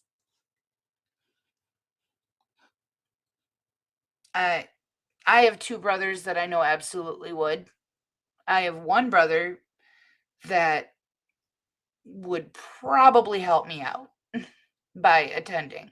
I don't know how much support I'd get beyond that, but on the same token, I don't see myself putting him in a position to have to defend me like that. It's true. Casey screwed up somehow. She screwed up somehow, but that doesn't mean that her situation is unrecoverable. That doesn't mean that forever she needs to be labeled. You know, she proved herself very competent, intelligent, you know, very articulate and beautiful. She has great potential to do great things. Janin has the biggest stick up her ass I've ever seen.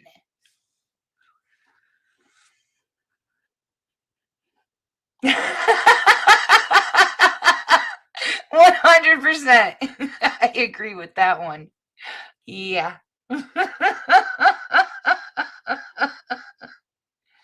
In a lot of ways, yeah. Her bringing Mr. something goon, Rangoon? No.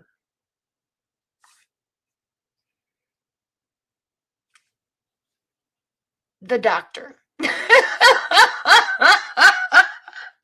Her bringing the doctor and asking the questions that she asked were instrumental to her case.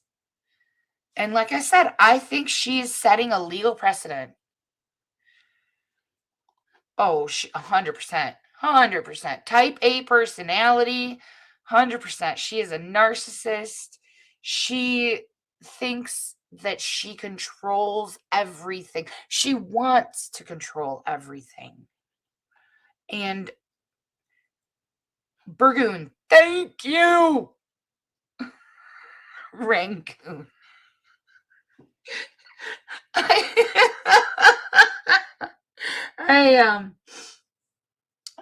I must be craving Chinese again. Crab rangoons. Absolutely. Absolutely. Especially someone like this. You know, she's so young. Yeah, she made a mistake. It sounds like she made a few of them. But she's fighting so hard to get her child back. And Janin is fighting so hard to see it never happen. All right, guys, let's go see Judge Lee. Your Honor.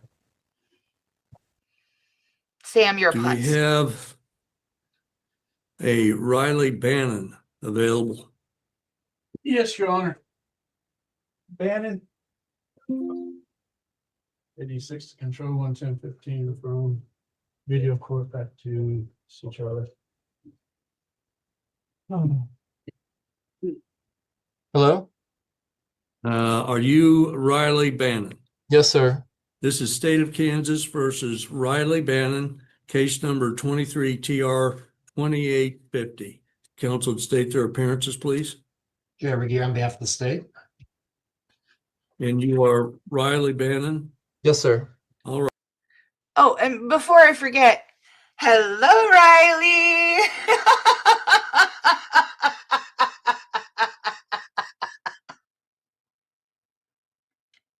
A few people will know why I did that. Hopefully Riley knows. Right. Mr. Bannon, the notes that I have reflected you were in court on February the 6th, and you indicated you would be representing yourself. Is that still how you wish to proceed? Yes. Okay. Are you requesting this trial, that this matter be set for trial? How is it you're planning to proceed? I was just trying to be honest as possible with you guys, and hopefully I'd be able to get a bond today. I'm pretty ignorant. Well, okay. When you say pretty ignorant, that's a good sign that maybe you should have apply for an attorney that could assist you in these matters. Okay. All right. Well, okay. You were supposed to be in court, according to the court file here, on November the 29th of 23. You Yes. failed to appear. Then you were supposed to again be in court on January the 28th to 26th. You failed to appear and a bench warrant was issued with a no bond hold. And now today you on February the 6th, you indicated you were going to represent yourself, but today you're just wanting us to address your bond. Is that correct? Or yes. okay, well, Really, Mr. Bennett, have you applied for a court-appointed attorney? no. Do you work anywhere, sir? I did just in a kitchen. Okay. Do you have the funds to hire an attorney? Not really. All right. Well, so you're not ready to proceed with either a trial request or a plea at this time. Is that correct? I would like to go forward with the plea. All right. Well, Mr. Bannon, I'm a little concerned based upon what you've told me here today. And also, apparently on February 6th, you indicated you were hospitalized at St. Joseph the last time you were to appear at a hearing. And you'd said you were in a mental hospital at St. Joseph. Yes. That bring me concerns if you're, fully capable of representing yourself and so forth. If from what you're telling me finance wise, it sounds like you would qualify for court-appointed attorney. Yeah, probably. I don't know. I just wanted to just tell you the truth about everything that's happened. Well, before you do that, you understand you have a right to a trial. You're charged with expired tag or registration and no proof of insurance. The first count is a C misdemeanor or unclassified misdemeanor. That's punishable up to a $500 fine, a $500 fine, and up to 30 days in the county jail. Count 2 is no proof of insurance. If you're convicted of that, that's a Class B misdemeanor. That's punishable up to 6 months in the county jail and a minimum fine of $300, but a maximum fine of up to $1,000. But, so it's on that charge, it's very common for people to have a jail sentence imposed. Now, sometimes they're placed on probation, sometimes they're not. Depends on all the facts of the case and their history. But you do have, it's not like if you plead, you may necessarily just walk out of court today. Okay. I mean, I would just plead guilty. I'm guilty of not having insurance or tags. Truthfully. All right. I just want you to be on the record. You understand you have a right to an attorney and you're waiving that right. Is that correct? Yeah. Okay. You understand you have a right to a trial. And if you would make a written request, that could be a trial to a jury. Do you understand that? Yes, I do. Okay. And with those things in mind, are you wanting to waive your right to a trial and plead? Yeah. I plead guilty. Mr. Regier? Any objection to the court accepting the plea? No objection, as I do not represent the defendant in these proceedings. I'm a role as prosecutor. If the court is prepared to proceed to the sentencing and disposition in this matter, the state would request a ruling from the court as to whether or not the defendant has fully waived his right to counsel, and if so, if I have leave to journalize the same. I do find that Mr. Bannon's waived his right to counsel. I've tried to inquire of that and go over potential penalties with him and the downfalls of doing that. And I believe the defendant knows the potential consequences he faces if he's found guilty. And so I will accept the plea. Mr. Bannon, on or about July the 2nd of 2023 in Butler County, Kansas, did you drive a vehicle without proof of liability insurance? Yes. And have driving a vehicle that had an expired tag or registration? Yes. All right. I do find there's a factual basis and do find the defendant guilty of those two charges. I'll hear recommendations of sentence at this time, beginning with the state. Yes, Your Honor. With respect to count one, the state is prepared to recommend a $100 fine and that the court impose appropriate court costs. Although count one does appear to be charged as an unclassified misdemeanor, the state understands that this court has traditionally taken an approach with this type of offense, so the state does not make any recommendations insofar as a jail sentence for count one. For count two, the state is recommending a $300 fine, the minimum required by law, that the court impose a suspended jail sentence of 6 months. The state has no objection to the court ordering a non-reporting probation for a period of 1 year in this matter. And for the court's edification on the issue of jurisdiction, the ticket does appear to refer to the stop occurring on US 54 at milepost 241. The state's information is that is within Butler County boundaries, approximately halfway between Augusta and Leon city limits.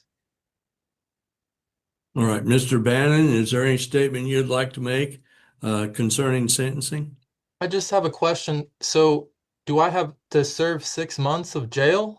Well, that's what I'm going to decide what your sentence is. That's why I was going before and telling you that what the maximum penalties were. And that's why you were encouraged to have a lawyer. Silly boy. And again, I went through that, there's just because you plead guilty doesn't mean you get released today. You could have a sentence on that count of up to six months. On the first count, you could have a sentence up to 30 days. Okay. So yes, I do have a 6-month jail sentence. I haven't made that decision. Okay. I'm letting you make a statement as to Yes, what you think the sentence should be before I pronounce the sentence. I gave the state their opportunity. They told me what they recommend. Now I'll hear your recommendation. Well, I would max out the fines that I have to pay, but I need to pay rent on my apartment that I have in Wichita, or else I don't know, I have all my stuff there, and no one knows where I am currently in my life, so I would. Are your teeth there? The rest of them anyways? I would really benefit from getting out of here as from I would go full probation. I would do all the fines, even more than what the state has recommended, and I just need to get out of here so I can make some money, and I would go on probation, I wouldn't I would report every week. I need to get out of here at least by the middle of March so that I don't lose my apartment, because I have all my stuff in my apartment. I live by myself. I pay my own bills. I had a job. I need to get it again, because I only thought that I'd be here for a weekend, and it's been 2 weeks, and pretty sure I lost that job. So I got a new job lined up, and I'd like to start working that, but that's my statement. What's this new job you've got lined up? It's a kitchen job. It's another kitchen job. Where? What's the name of the business? When can they get you to start? It's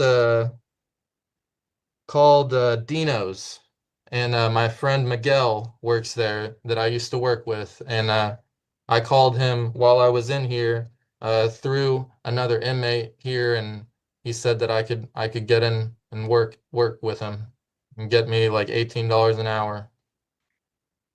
It's Dino's. It's a kitchen. Okay, so you've through somebody else, you were able to talk with this Miguel, who is not the person who does the hiring. And what would they have you doing at $18 an hour? Just a line cook. I'd be cooking.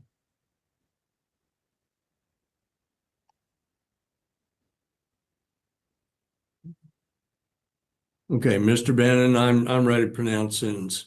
Okay. In regards to count one, Mr. Regier is correct. I generally don't, on a first conviction for expired tag, I don't generally impose a jail sentence. I'm going to impose a $50 fine.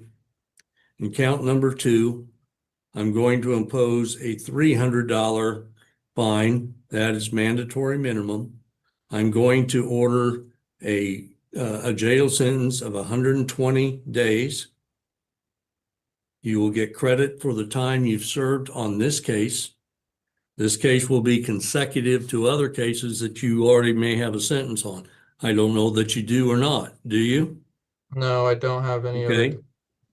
I will place you on non-reporting probation. I'm going to assess court costs to you, which on a traffic case are $108. So if I'm adding this up correctly, that comes up to $458. How long will it take you to get that paid? I could pay it today. You've got the means to pay $458 today? Yes.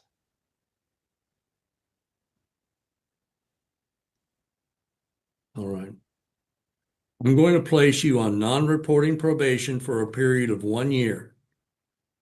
Since you're telling me you have the means to pay that today, I'm going to give you 30 days to pay it. So I will permit you to be released today, but a condition of your non-reporting probation is one, no law violations, and that includes traffic misdemeanors. And two, you are to pay that within 30 days. Yes, sir. Well, if you fail to do that, if you have a new charge or if you're convicted of something else, that would be grounds to revoke your probation. Please understand, when I impose a sentence, I typically, my position is if somebody comes back and they haven't done what they're supposed to do, I just kind of accept it as they're telling me they'd rather do their time as opposed to, do the things that they were ordered on probation. So I frequently accommodate them and and since you have 120 days minus what you've already served, I would consider that a fairly significant amount of time. So, yes, sir. So I'm going to, so you have 30 days from today to get this all paid in full. I'm authorizing you to be released following this hearing, processed out, and no law violations. So yes, any sir. questions about those? No, sir. Mr. Regier, any questions? Nothing further from the state, Your Honor. Very well. Good luck to you, Mr. Bannon. This matter is adjourned and the parties are free to go. All right. Is Lanaya Randall present? I have her here at Court Security 3. Thank you. We'll take her up her matter now, please. All right. This is State of Kansas versus Lanaya Randall. Did I pronounce that correctly? Yes. Okay. Would counsel, the case number is 25 TR 560. Counsel state their appearances, please. Jared Regier on behalf of the state. And as you noted, you are Lanaya Randall. Ms. Randall, in looking at the court notes, it appears that you were before Judge Rickey on February the 6th. And at that point, you hadn't raised bond, but you advised that you would be looking into retaining counsel. Have you retained an attorney? No. How is it you're wanting to proceed with this case today? Wait, so is this still about the insurance, the car insurance?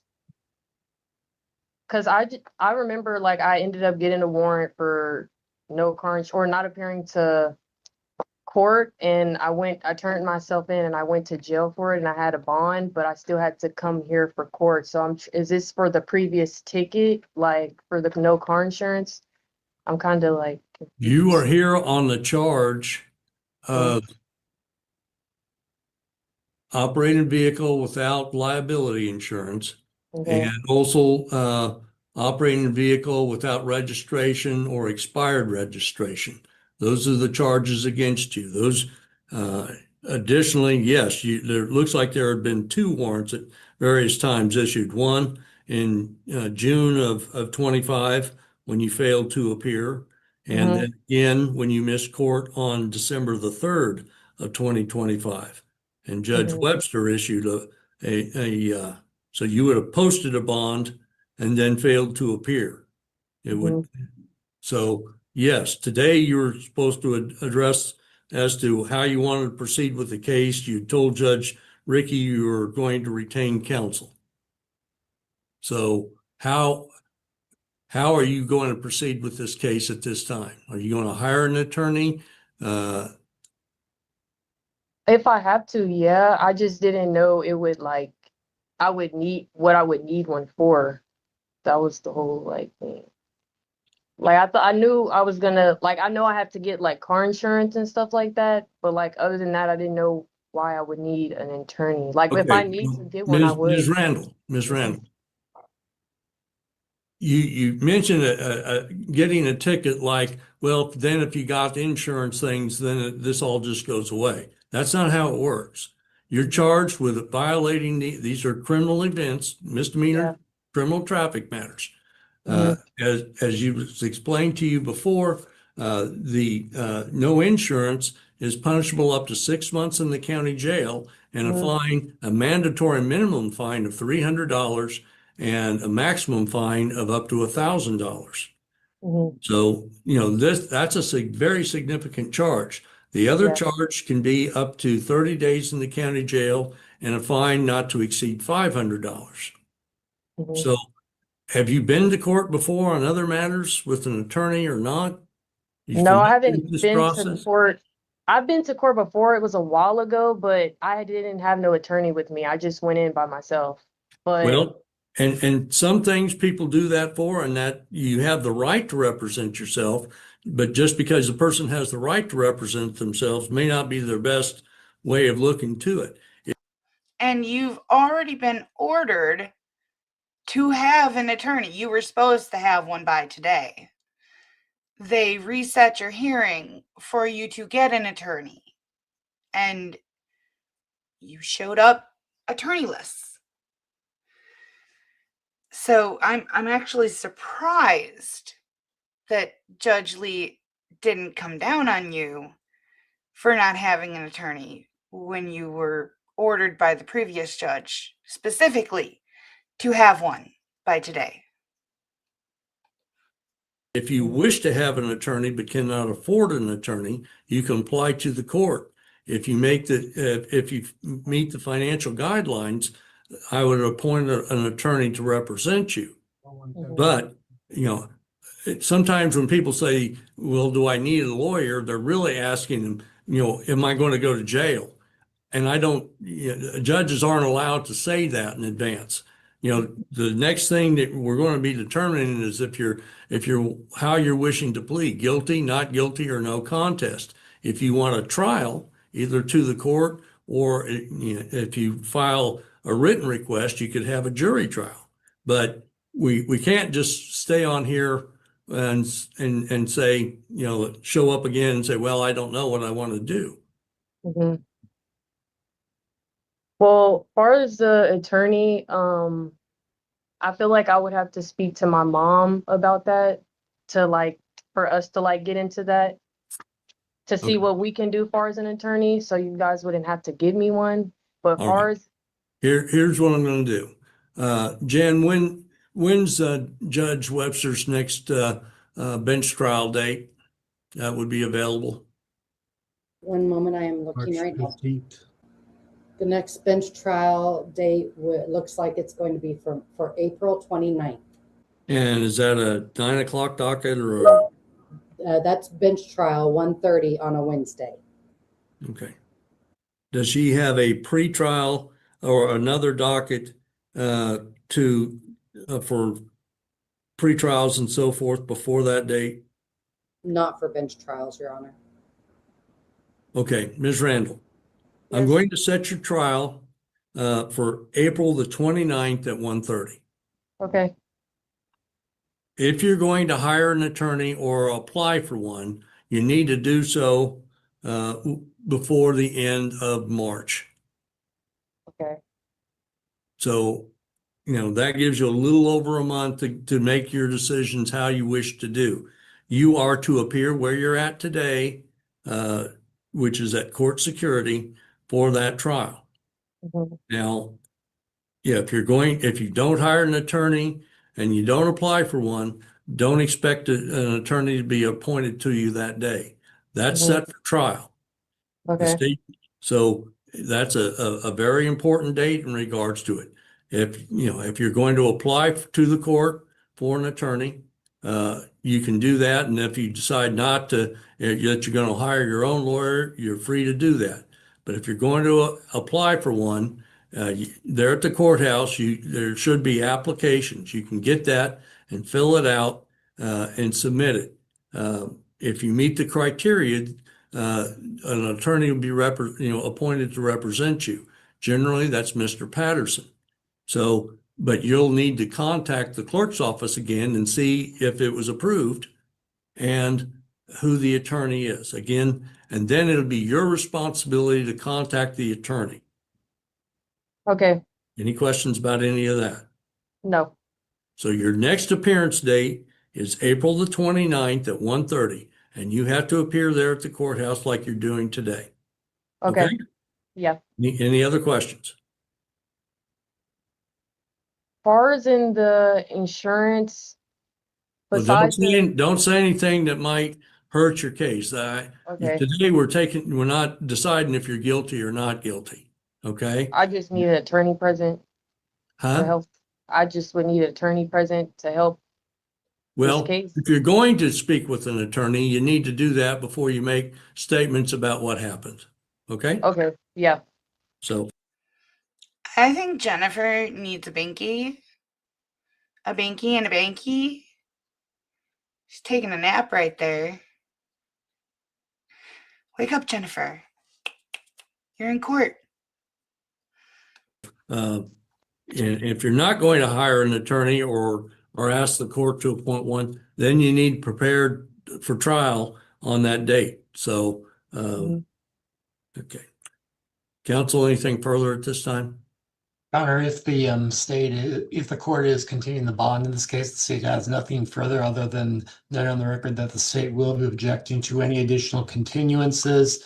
The ticket in this matter appears to have been alleged to stop occurring approximately 1 year prior. We will be well past the 1 year anniversary by the bench trial date established by the court, and this is a case that has had multiple failures to appear, and the state is eager to reach a timely resolution in this matter.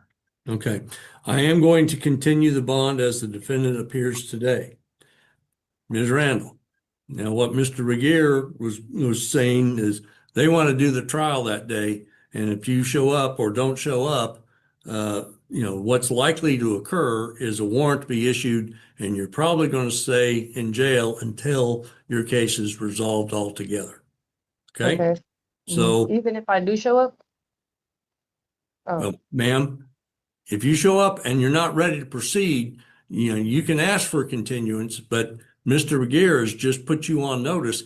They're going to oppose that because they're going to have to subpoena their witnesses and have to be ready to go. So I would, and it's not on my docket. If you're on my docket, I would expect you to be ready to proceed with trial, either with an attorney or without. You've been given more than enough time and notices to get this case resolved. And so at some point in time, it's got to be decided. You can't just always put it off and say, well, I don't know yet. you need to make a decision how you're going to proceed. And if you're not willing to make a decision, then, you'll be there at a trial with no attorney and, trying to do it yourself, which for most people is difficult. Piss or get off the pot, in other words. Yeah, I understand. Okay. All right. Yep. So that that date is April the 29th at 1:30. Bond is continued. Now you have to physically be where you're at today. Okay. Yeah. Mhm. All right. With that, this matter is adjourned. The parties are free to go. Thank you. And Judge, while we're waiting for Mr. Wadowski, I would ask if the court received the emailed report. You, Charlie. From Southeast or South Central Mental Health. Yes, Judge. I have. Before we start, Judge, may I have a brief breakout room? I just want to see how Mr. Wadowski is doing today. I'll approve that. Thank you. And I'll remain available though. So thank you. Okay, counsel ready to proceed? Yes, Your Honor. This is State of Kansas versus Stanley Thomas Wadowski, case number 25 CR 545. Would counsel state their appearances, please? Jerry here on behalf of the state. Your Honor, Darren Patterson appear on behalf of Stanley Wadowski. Mr. Wadowski does appear separately from the Butler County Detention Facility. Judge, this is a case where previously the court has ordered a competency evaluation. The representative from South Central Mental Health did go to the jail to do that competency evaluation around February 9. But Mr. Wadowski did not come out of his cell to be interviewed. I have had an opportunity to talk with Mr. Wadowski here today, and I think there was some misunderstanding on his part about what that person was there to do. After talking with him, Your Honor, if the court would allow this to be set over and allow one more attempt at this, I think he will cooperate, knowing that they're there to help him, so that I think we can get a good evaluation completed if the court would allow one more time for that. Mr. Regier? Your Honor, the KSA 223302 subsection C2 does appear to address this particular kind of situation. The language of that subsection does appear to state, among other things, quote, if the court orders the defendant committed to an institution or facility for the examination, etc. In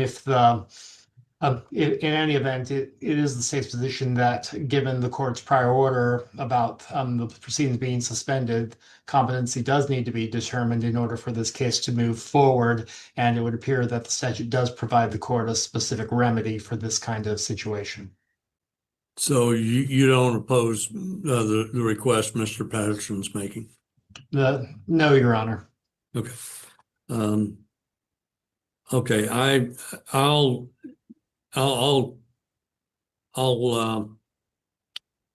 grant the motion, Mr. Patterson, and ask that South Central try again.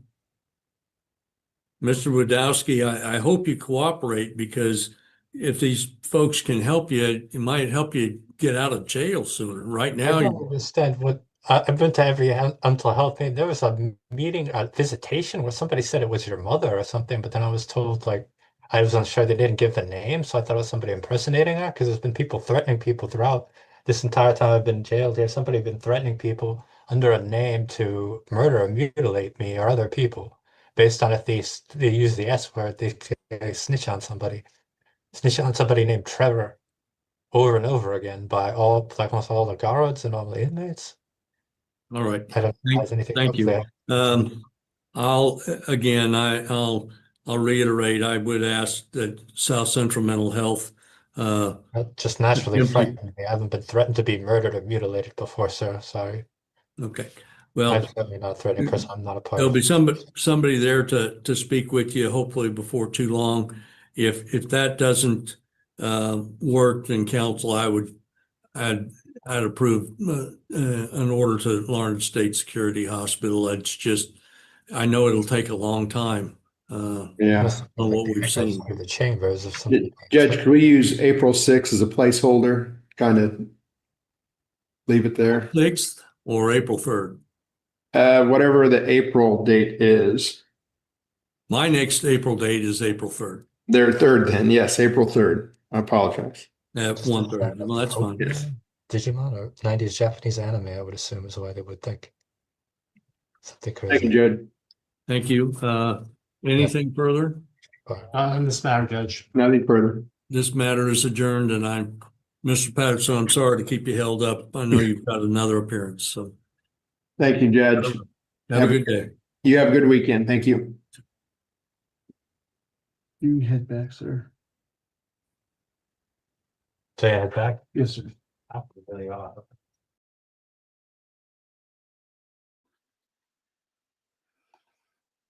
Oh my. What a way to end. You can actually thank Squishy for that last one. Well, for the whole Judge Lee docket.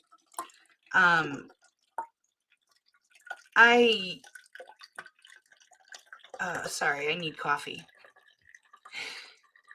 And it's going to be just a moment.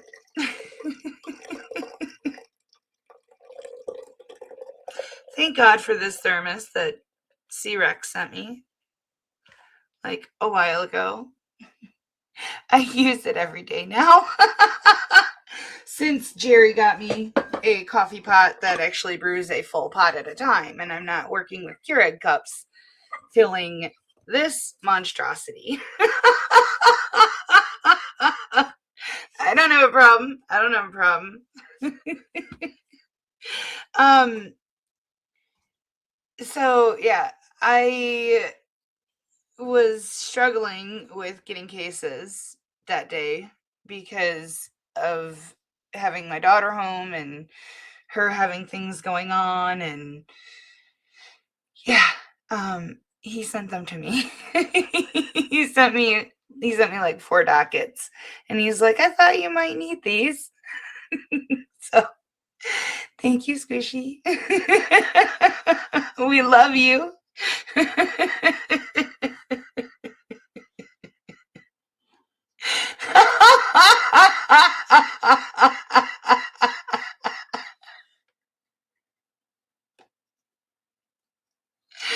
I love how you read into things. Illiterately.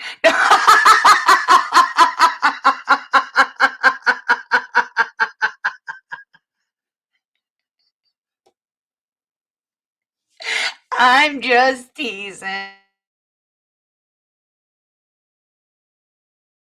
Anybody else here?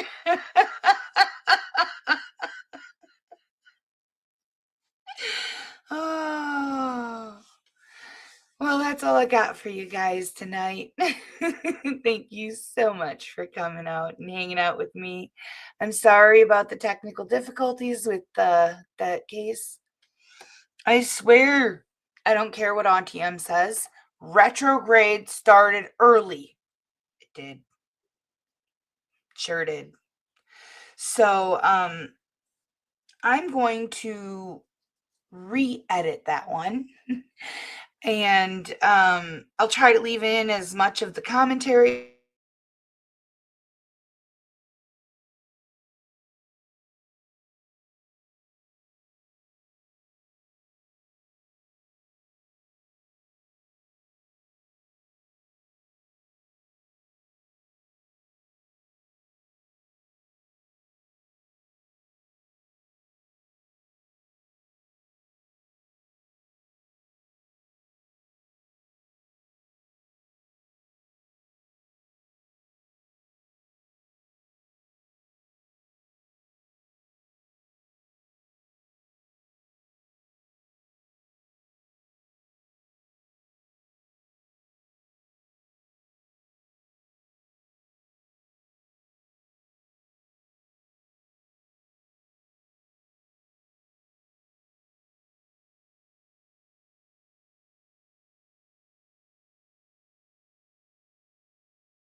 What just happened?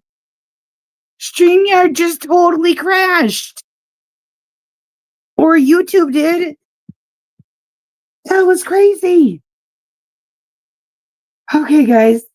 I guess I'm going to have to wrap this up. I was going to try to go another like 5 minutes to get to 3 hours, but then StreamYard completely crashed and I can't see anybody. Here we go. Hey, I can do that now. I can't read it though because it's so tiny. Oh my gosh. You disappeared. I know. All of a sudden, my computer just said this site can't be reached. So I turned my Wi-Fi. No, I didn't. I'm still on Wi-Fi on my phone. Usually I have to turn it off, but I didn't lose internet. Weird. I don't know what's going on. I just said retrograde started early and then it crashed. Like, what does that tell you? Auntie M, retrograde started early. The calendar's wrong.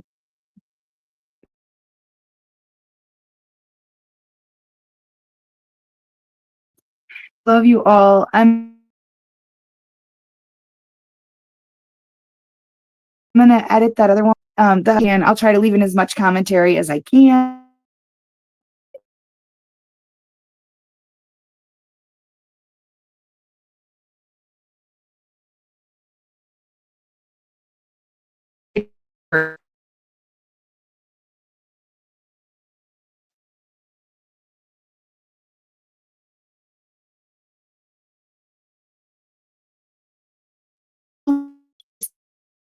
Like my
Okay.